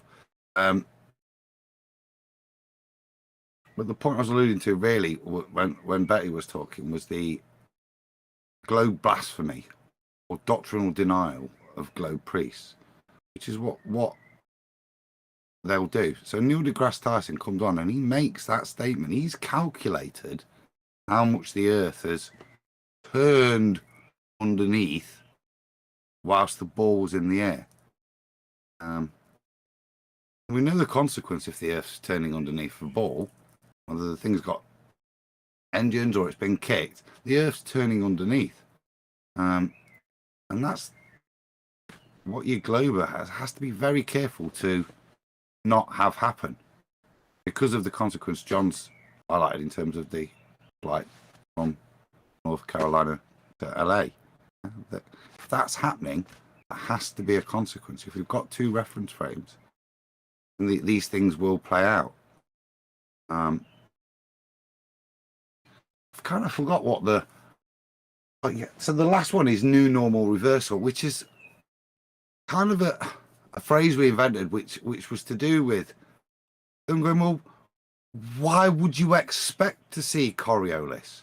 And trying to use newspeak to kind of twist the burden of proof back to you. You know, we know the Earth's turning, but we know this is happening, and we know we've got retention of angular momentum and the likes, and all those applications. So they'll turn it around with, well, why would you expect to see it? You know, and then expecting you to have to explain why you would expect to see Coriolis after they've made the statement unsupported that, of course, you wouldn't expect to see it, even though they're both turning differently. So that a ball would drift, but a plane wouldn't. There you go. Have you done your banana? Yeah, I'm done with. I just got done with it. What does FHS mean? It's the Flat Health Service. So that's the NHS logo for Britain, but obviously I had to change the F. Too funny, man. Yeah, cool. All right, let me get out of here. Somebody sent me a message. Somebody really important. Oh, God. I got the definition of a latrine. And I was correct. It was meant for military encampments. It's hold on a second. It says a toilet, especially a communal one, in a camp or barracks. Yeah, barracks in a military thing.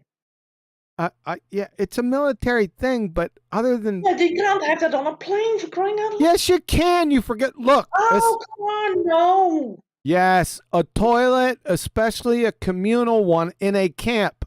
Now, yeah, you can hold on. Don't rumpus me. Oh, especially a communal one in a camp, right?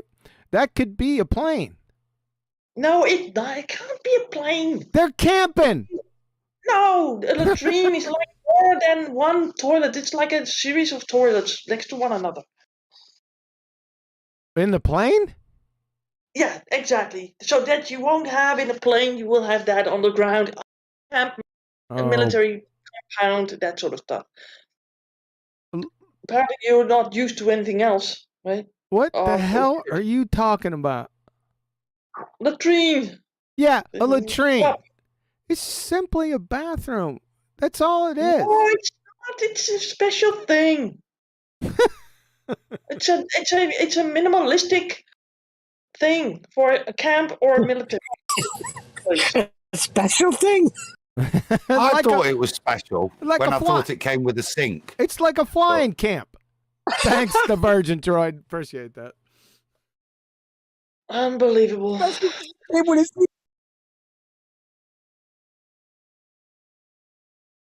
Somebody said, don't forget to shout out my super chat. Which one was that? Did I forget one? Oh, yeah. I Adam, got one. that was funny, Adam. Yeah, I have another super chat, by the way. You I do? almost forgot. Go ahead. Tony Whitcomb, he says, I named my daughter Leah, like Princess Leia. But if she was a boy, she would have been called Chewbacca. Thank God I didn't have to explain that one. Yeah. Thanks, Tony. Yeah, good one. Chewbacca. Wow. Something like that, said he. Right?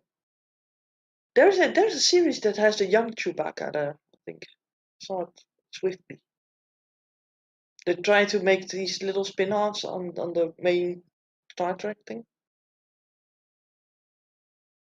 Okay. Very Are, important. are we getting any questions on the Coriolis? I would be expecting questions. No, not from the Baltards. I could care less about those numpties. But flat earthers, do y'all get this? Huey, you've dissected this into many like distinctive parts. I'm gonna go back, rewatch this, burn it into my retinas, probably rewatch it again. And since you've had your banana, I need to know is Evil Knievel an old arch nemesis? His example is what it wasn't his fault. I mean, I took his example and tried to emulate it, which was a big friggin' mistake. 900 million other kids. My jumps weren't as elaborate. That didn't matter. The speed was pretty close. Yeah, but nobody warned me that your front tire might come down first if you don't pull back when you jump. And oh my God, was it terrible. Yeah. You can super chat. Go ahead. Face Reality says, just showing support. You and Nathan are awesome. I have a epic Baltite Annihilation video coming out at the end of the month. You're featured in it. Ballers, be aware. Oh, cool. then Well, send it to us. Face Reality, appreciate the super chat. Are you in Discord? You don't have to super chat again. Just put it in chat. Are you in Discord? If you're in Discord, go ahead and DM me. Send me a personal message or send it to Betty or whoever. We'll check the video out and I'll give it to Nathan also. Yeah. Should I maybe give a Discord link? Yes. Yeah. Let me see if I can snatch one up quickly.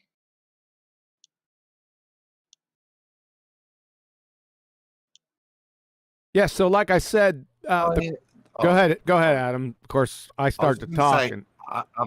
I just did a quick search. I'm not subscribed. I am now, but I'll just paste Face Reality's channel there, guys. For people to hear. Yeah, if they want. Cool. Thanks, Adam.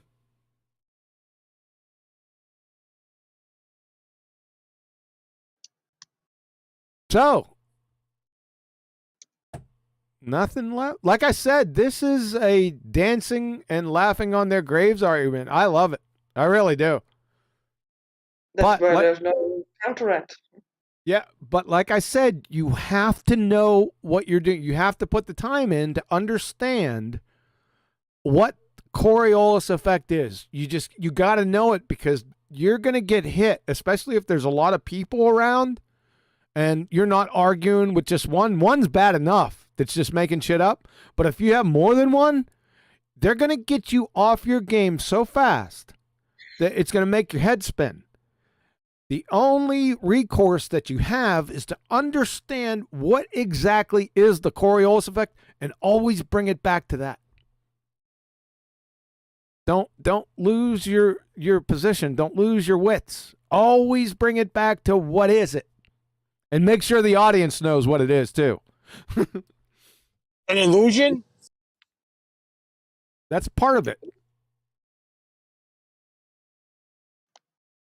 Yep, it's a lot of fun when you master it. Just ask Nathan. It's like shooting pregnant hippos in a fishbowl. Like once you master it, it's really a lot of fun.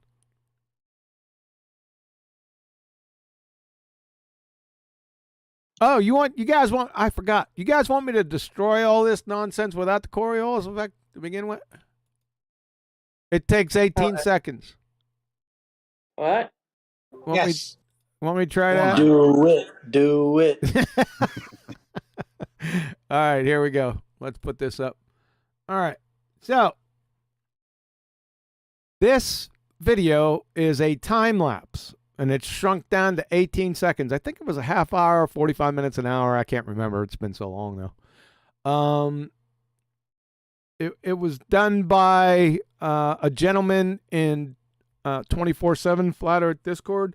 I was in there just bebopping around, and he said, I got a drone. And I said, you do? And I said, how proficient are you with this thing? He goes, I've been doing it for a while, right? So I said, you have to do me a favor. I need a time lapse. I need you to fly this drone up in that inertial reference frame and have it hover. And I need a clear night. And I want the moon in center frame. And I need a time lapse, right? Now, why would I do that? Why would I ask him that? Okay, and that person is Lieu out there. Lieu. He's lunatic, but it's Lieu from 24/7. Shout out to Lieu. Why would I do that to kill the ball-tard spinning space monkey religion? Okay, it's rhetorical. I'll save you guys. I want to put that drone up in the inertial reference frame, right? Because their story is that the only reason why the sun, moon, and stars move or rotate is because we're rotating, not the sun, moon, and the stars, right? So to defeat that, all you need is to observe the sun, moon, or stars and/or in the inertial reference frame. That's all that needs done, because it's going to solve it in a microsecond. Because the moment in that inertial reference frame the sun, moon, or stars move, it's catastrophe for the ball-tard spinning space monkey religion. The whole thing is gone. This kills the entire heliocentric model, whatever that is. Right? So you guys want to see it? Now, I don't know how good the resolution is out there in YouTube land. I can see stars everywhere on my original. So there's one here, one, 2, 3, 4, 5, 6, 7, 8, 9, 10, 11, 12, 13, 14, 15, 16, 17, 18, 19. Put it to you this way. There's a lot. I don't really need them. I could use another argument against that, but I'm not going to. I don't want to digress. But when I hit play, it's curtains. Because guess what's going to happen? The moon and the stars are all going to move. Ready? Turn out the lights. Party's over. They say that all good thing must end. Turn out the lights. Party's over. It's finished, folks, right here. Game, set, match. How you like me now? I'm bringing it to ABC News. That's it. There you go, folks. That was it. You want to do it again? Because it's a lot of fun. Ready? Give me some background. Turn out the light. No? You dragged that 40 seconds out way too long. Dun, dun, dun, dun, dun, dun, dun, dun, dun, dun. Game over, baby. Yeah. Let's do it again. Roll that beautiful bean footage. Yeah. Once this starts moving, it's all over, folks. That's it. Yep. Yep. They should not move. It's easy as that, folks. Come up with some nonsense answer. Welcome to flat, non-rotating, stationary, obviously, contained flat Earth. Welcome. No acceleration on the spinning reference frame, right? Say that one more time. The spinning reference frame is accelerating. The spinning reference frame in this particular case is what? The sky, or the objects in the sky. It's the spinning reference frame is definitely not the Earth. Can't be, because they're moving. Moon's moving, and the stars. Yeah, but the drone is going along with the atmosphere of the Earth. Really? That's So- the question. So the drone has an angular velocity? I'd like to see that. Let's go. It's going with the Earth's spin, and then yeah, Ah. blah blah blah. Blah, blah, blah. I'm curious to hear what they would say about it, though. That's what they'd say, what Betty said. Blah blah Oh, blah. okay. No, they would say that the drone is tethered to the Earth. Yes, you're right. I Yeah. missed that. But they have no difficulties to keep that drone centered at the same time without compensating on appliance. It has no velocity whatsoever. Drone is 0.00. They can let these drones do really specific things, right? They have these drones do like light shows in the sky, right? I think they did it once. Didn't we watch that one time on a at the end of the year where they have these big shows and stuff? Usually it's fireworks, but I think in China they had a whole drone show, right? Yeah. I don't think and it was drones though. Yeah, they were drones. No. Bassano brought that up, remember? It doesn't matter. I have seen a drone show about in the dark where they have these lights on these drones, and they let them move in different difficult paths. Yeah. Right? Yes. So, right? Yes. And how can you do that if the Earth is still in a sort of like if they have like a velocity, or you have to compensate for all that sort of movement of the Earth Right. itself? I right. think it's impossible. I did see it too, Betty. You're right. I'm thinking about something different. You're right. I did see that one that you're talking about a few times. Yep.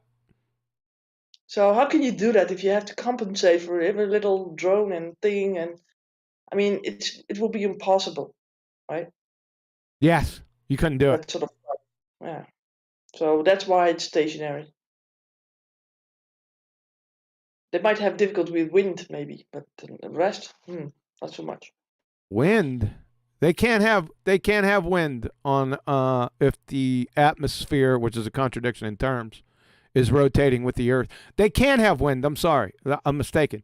They can have a wind that travels from west to east, and that's it. Yeah. Well, that'd be boring. Yeah. We're going to go over that next week. That's one of the train wrecks, right? But that used to be the argument all the time. Right in the beginning of Flat Earth debate, how we realized that, wait, if the Earth is moving, then continents would be coming towards you. And they would say, oh no, Earth and atmosphere travel as one. Yep. Yeah. Well, incoherent second grader can defeat that just by walking outside and have a north, south, or east wind hit their face. It's all over. That don't count. Yeah. You don't have to know anything about gases or anything. You could just have that. Or you could do something like this. Look up, right? And if you see different levels of cloud, have you ever done this? There'll be clouds at different elevations, different levels, and they'll all be moving in different directions.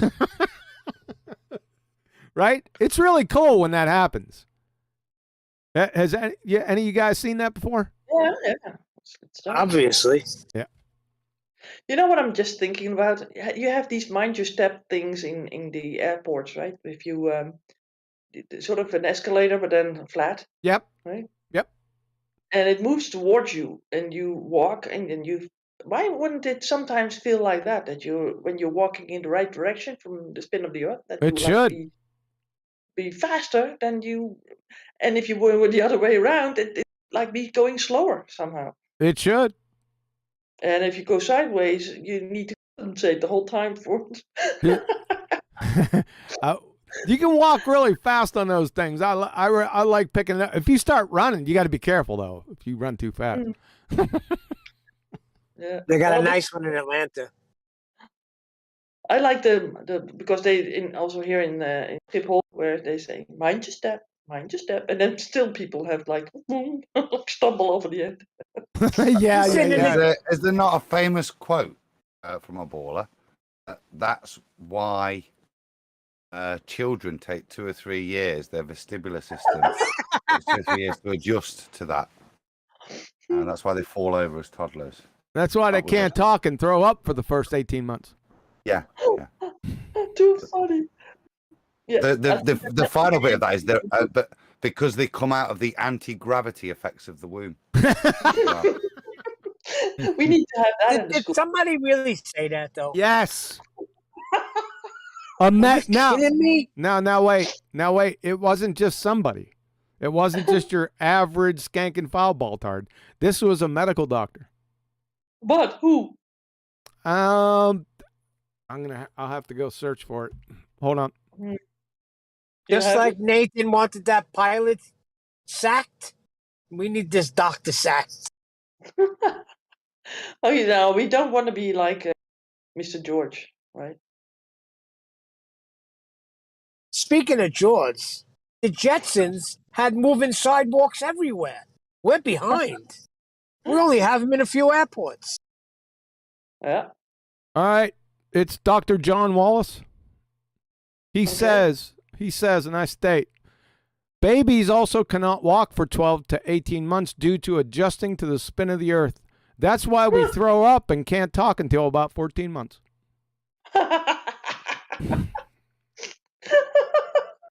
Yep. Oh my God. It seems like a sort of an ad hoc explanation, right? To just explain away two things that have no correlation or causation at all. Now he posted that. Hold on. He posted that to Chocolate, right? And I said, come on, he's not a doctor. So I went back when Chocolate sent this to me. I went and tracked him down. Mm-hmm. He's an actual medical doctor. Now, that was a long time ago. If you guys want a shot at her, Dr. John Wallace, just like how it sounds. At her? At her? Yeah, you said if you want to take a shot at her. I mean, do you know the gender now? I didn't say he, she? I didn't say her. I said, listen closely. If you want to take a shot at her. Ah, got it. Shot at her. No, not her. Yeah, that's the same thing. No, it's not. You should have said shot at him. Oh, brother. Yeah, you need to watch the language because nowadays it's very, very important to stick to the real language truth. It gets convoluted already. Oh, MISSI I got that one down. Yeah, that's wonderful. I got it. You want a shot at her? He wanted to just defame the man. Hey, we got Eagle Plane and Anchor. What's up? I haven't seen you in a coon's age, man. What's going on?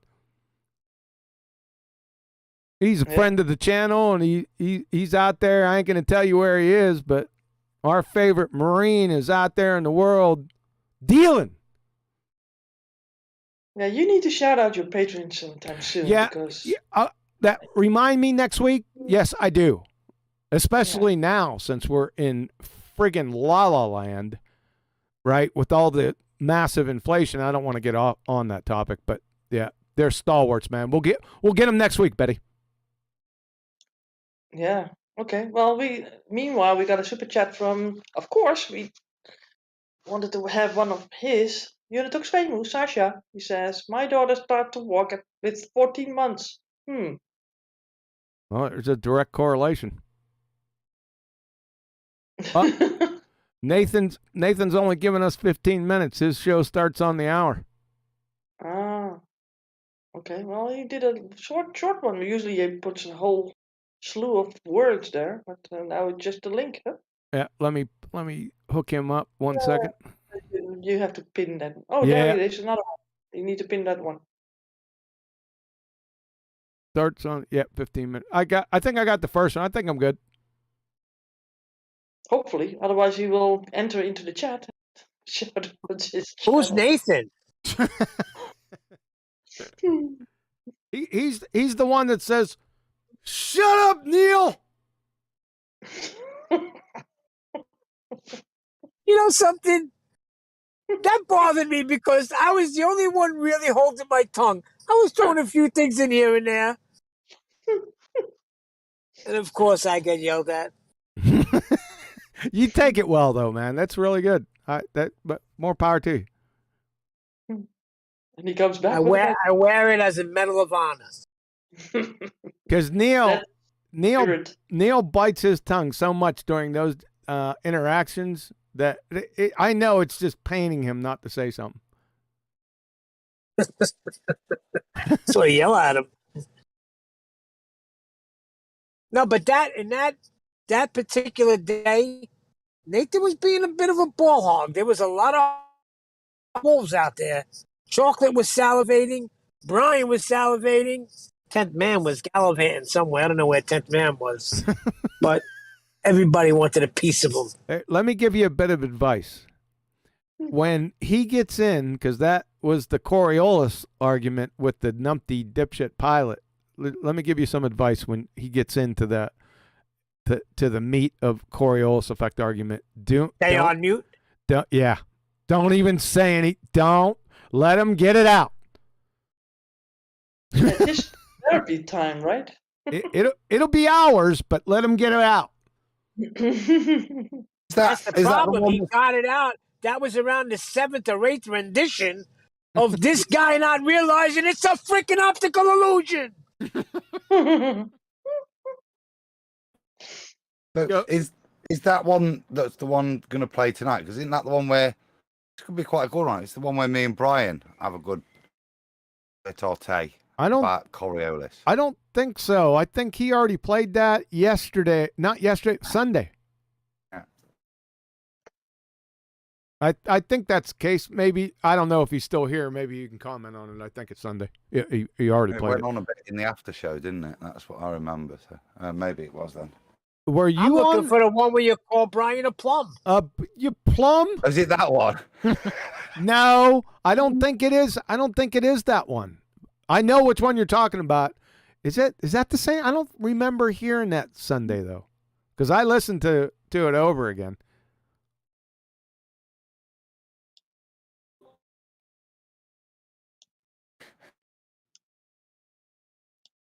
Okay then. You set him up. All right. Looks like we run out of steam here. Yeah, we got another super chat. Let's see what that says. Okay. So that's from Unitox Fame, who says correlation is not causation. That's correct. We'll get into that this Saturday. Saturday?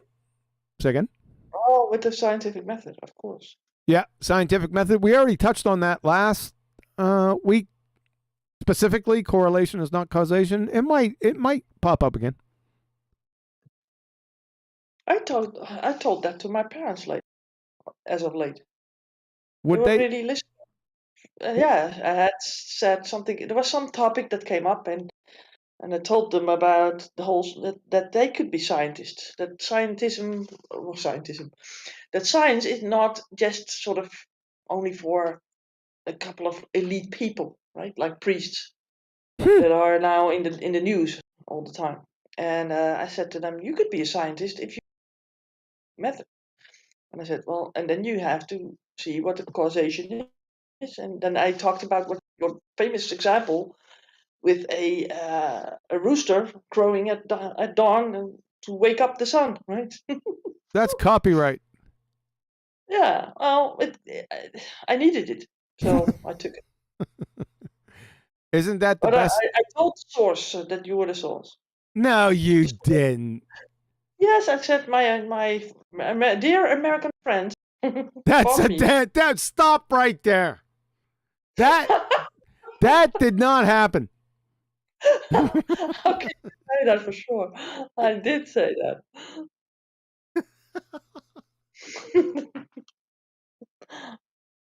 See, you're kind of suspicious about me, huh?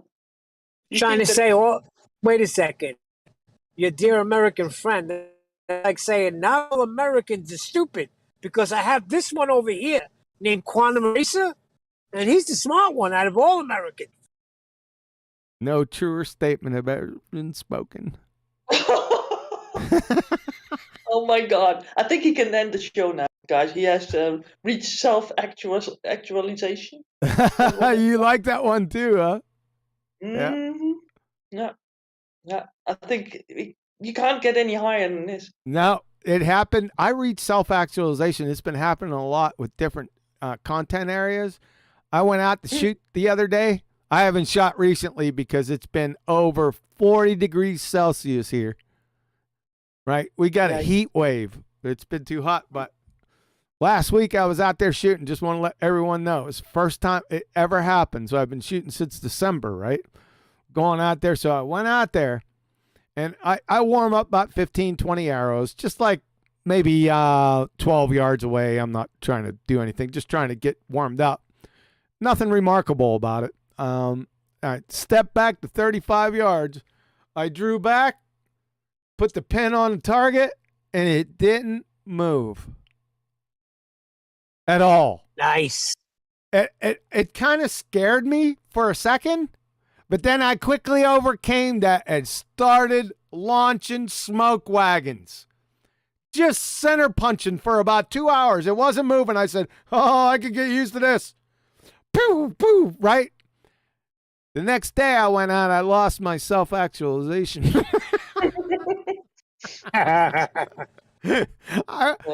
I'm expecting it to stay there. Nope. I had a case of the Jimmies. Yeah. You know, Jimmy's, the Jimmy legs, where you get a little shaky. You should put it in the case and put it away. No, I didn't. I stayed out there and sweated the whole day trying to recover from it, but it kept on getting worse and worse. Mm-hmm. Yeah, but you'll have that. I wanted to share that with everyone. That means to tell you that you strive for excellence in the face of defeat. And you'll reach self-actualization here and there. They call it the zone. It's a beautiful place to get to. And to stay at. It's hard to stay there. Yep. That's why they call it the zone. It's temporary. Yeah. But that's all I got. I mean, you guys took everything out of me today. What else you want? Well, I sent you a little something that someone puts in the chat. You sent me another message like on latrines or something? No, it's someone. I don't know if you want to say this. So Betty sent me a message from Psych Bear to Neil Constantino. I'm sorry, Neil Constantino. There is no T after the S. I digress. Neil, I'm going to start. Yes. Oh, brother. No, you were calling me. All right. Hold on a second. I'm going to give you a message from chat. At Neil, I'm going to start playing people clips of FED and tell them Joe Pesci thinks the earth is flat. Did you, Neil? Did you? If people go to Mr. Cheswick's channel, I sent Neil a clip of that this week. He's done a little bit of face thing, CGI thing with Joe Pesci, and he just reminded me of Neil. That's why I sent it you fellow in the. I think it's in BALLBUSTERS chat. I'll try and find the link and stick it in. But it is a flat Earth Joe Pesci. I'll find it now. Give me a sec. Oh, Donato, that's how it's spelled. Donato 233. That was 20 minutes ago. He put in parallax. I think he was on the topic of the moon and the star video that I showed. That's the other topic that is up for discussion in that video, because there is no parallax between the moon and those stars. Now, if you identified which stars they were, and in their fairy tale paradigm identified how far they were from the moon, then that's the second argument after you've crushed them. I don't even know why you'd need to.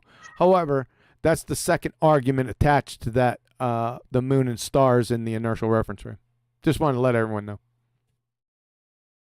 It's in the Discord and YouTube chat. Yeah. Flat Earth Joe Pesci exposes Simon Dan as a liar, but yeah.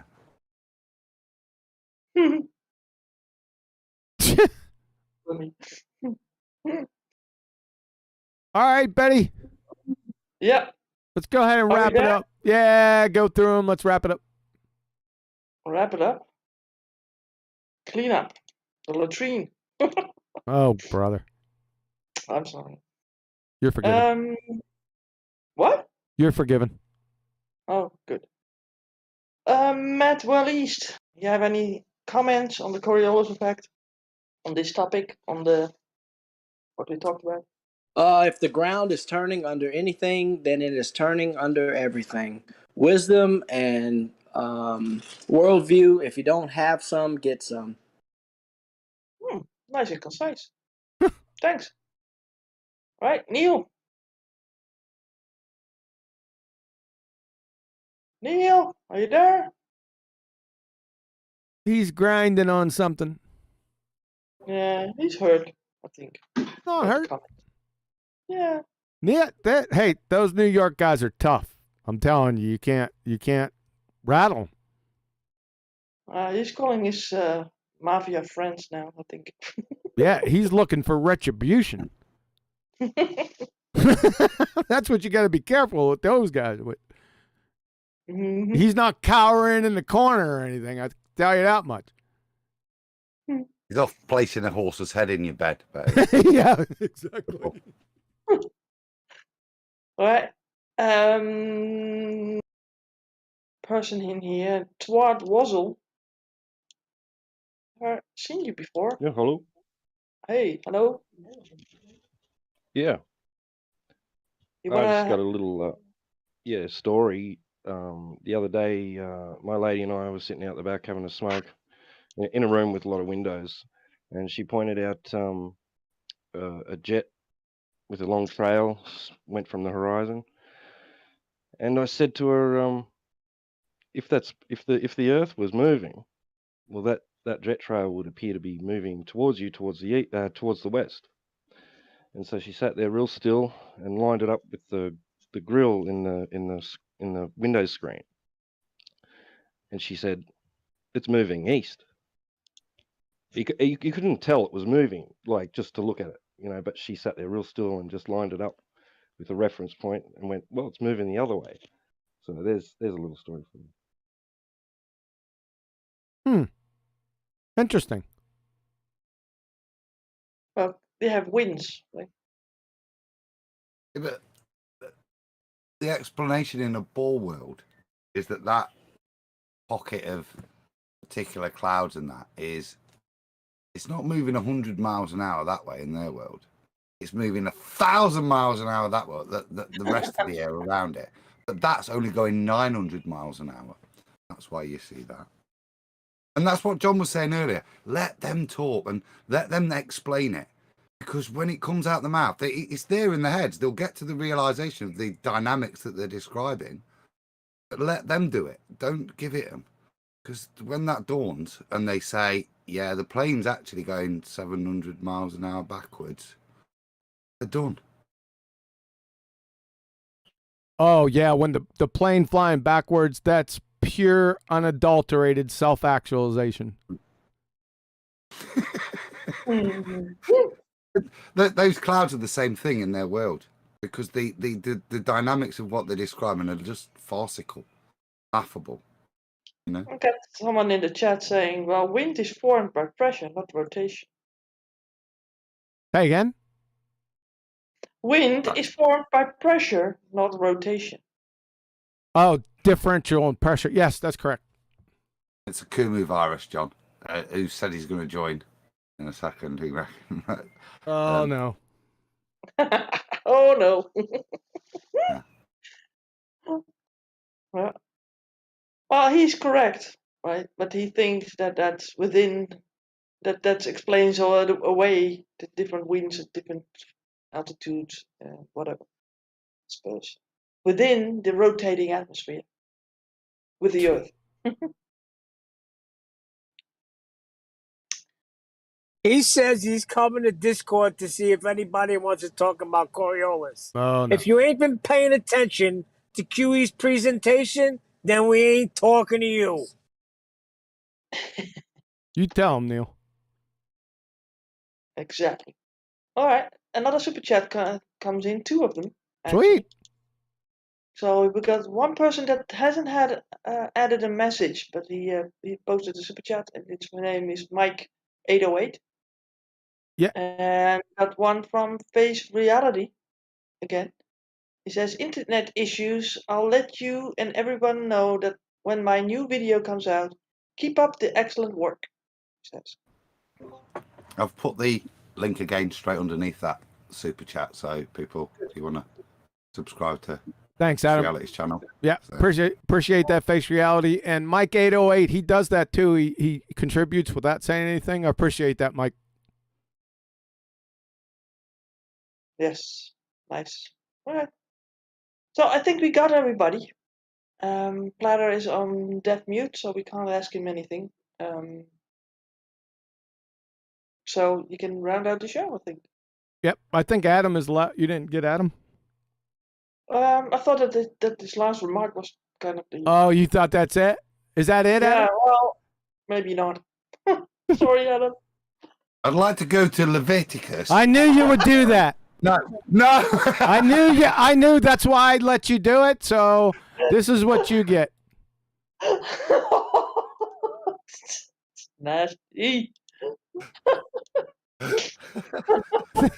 I think Neil missed his call in actually, but I've got nothing to add. It's just a good lesson tonight. Just stick with what Coriolis is all you can say.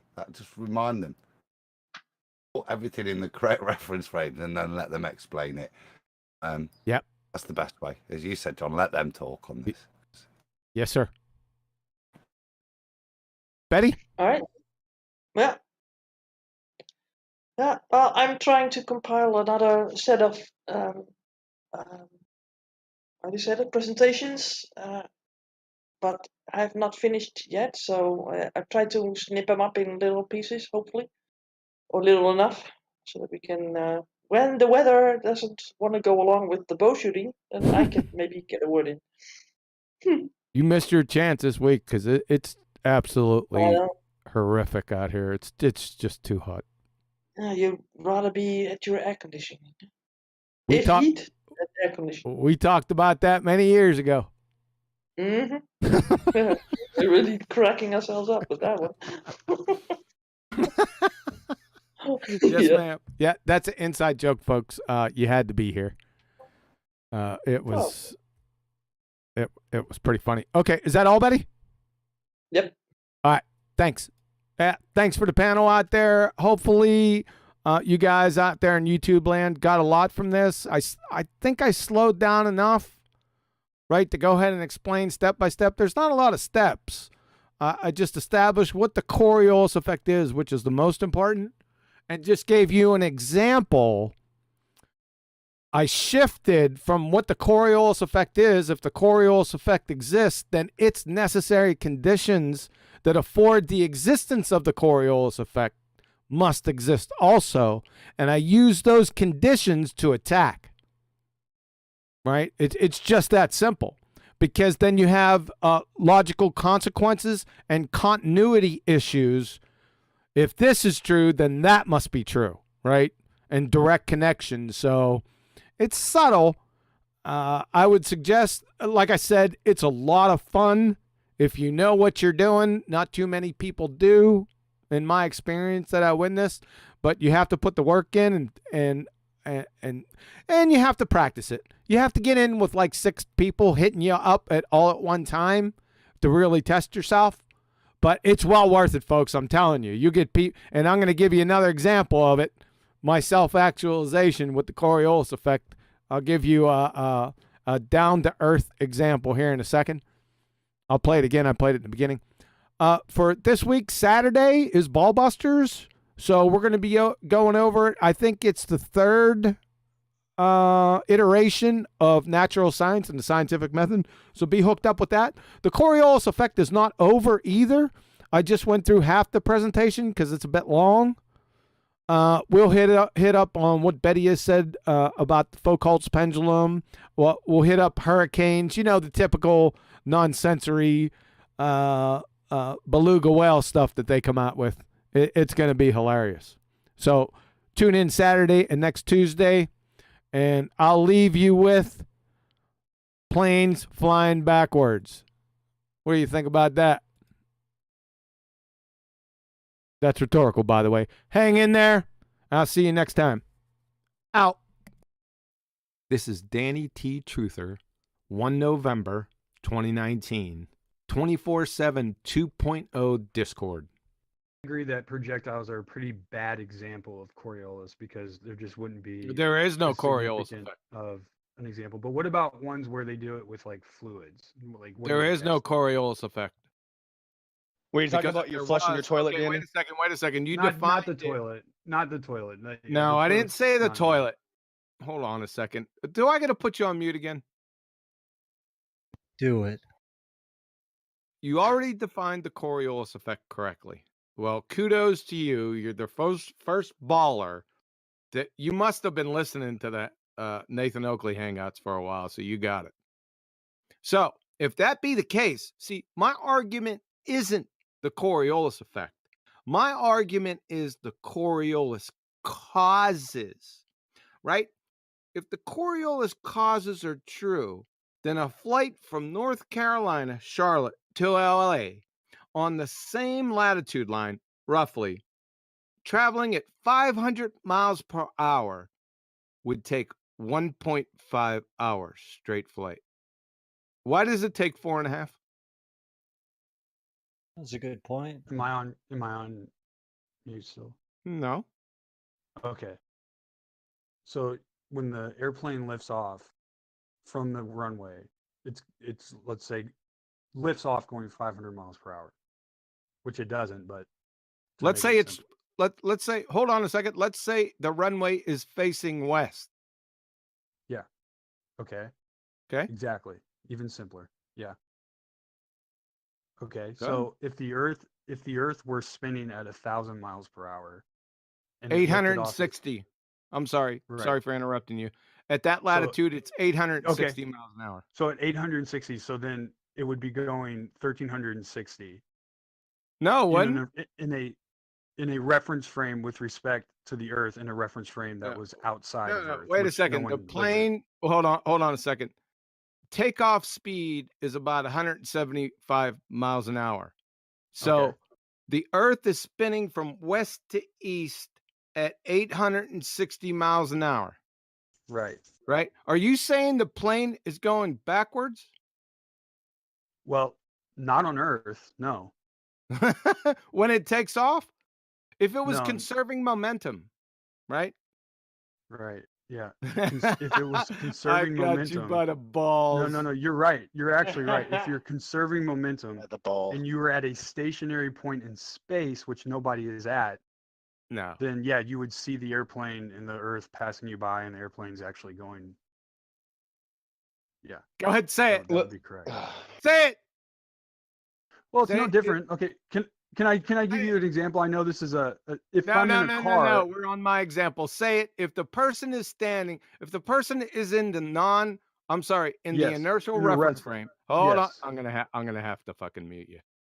So the Earth is spinning from west to east at 860 miles an hour. The plane is taking off directly west to its target in LA, and it's going 175 miles an hour. If it's conserving momentum, are you telling me the person in the inertial reference frame is seeing the plane going backwards? Yes. Ah! That's right. I know that, but you know that's the answer, though. Danny, Are you you're not recording? thinking about Wait, reality. you're recording? Yeah. Beat me up. You're Beat me up, Scotty. So are Beat me you up, Danny. still Oh my gosh. struggling?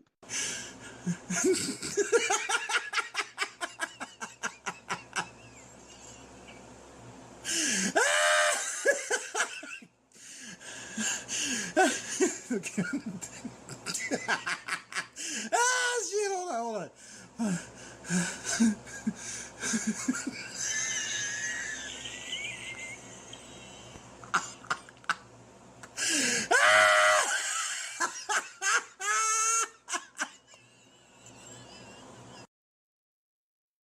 In review, what he's saying is you have two reference frames. He got that right. You have the spinning non-inertial reference frame that the plane's on, the Earth, and then you have the inertial reference frame, which is the Atmo, and everything not tethered to the Earth. According to the spinning space monkeys, the Earth is rotating from west to east at 860 miles an hour on that latitude between Charlotte and Los Angeles, and the plane is on the runway facing west. Typical commercial airliner reaches a speed of 175 miles an hour on takeoff. His claim is, if you're in the inertial reference frame witnessing the plane take off, let's say you're in a hovering helicopter with eyes on the runway and the plane, he's saying that due to the conservation of momentum, that at wheels up, the plane will be flying backwards in reverse east while pointing and accelerating west, until such time that it overcomes the conserved momentum east. Just before that, it'll be in suspended animation and then all of a sudden overcome the conserved momentum east and be on its way. I've tried to explain their train wreck of a dumpster fire to them for years by leading them to this point, but they just don't get it and are feebly obfuscate before I can bring the hammer down. Shout out to Danny or Daily T for allowing me to train wreck him. He's a good man, educated and intelligent. He's just caught up on the wrong side of a fairy tale religion. That's it.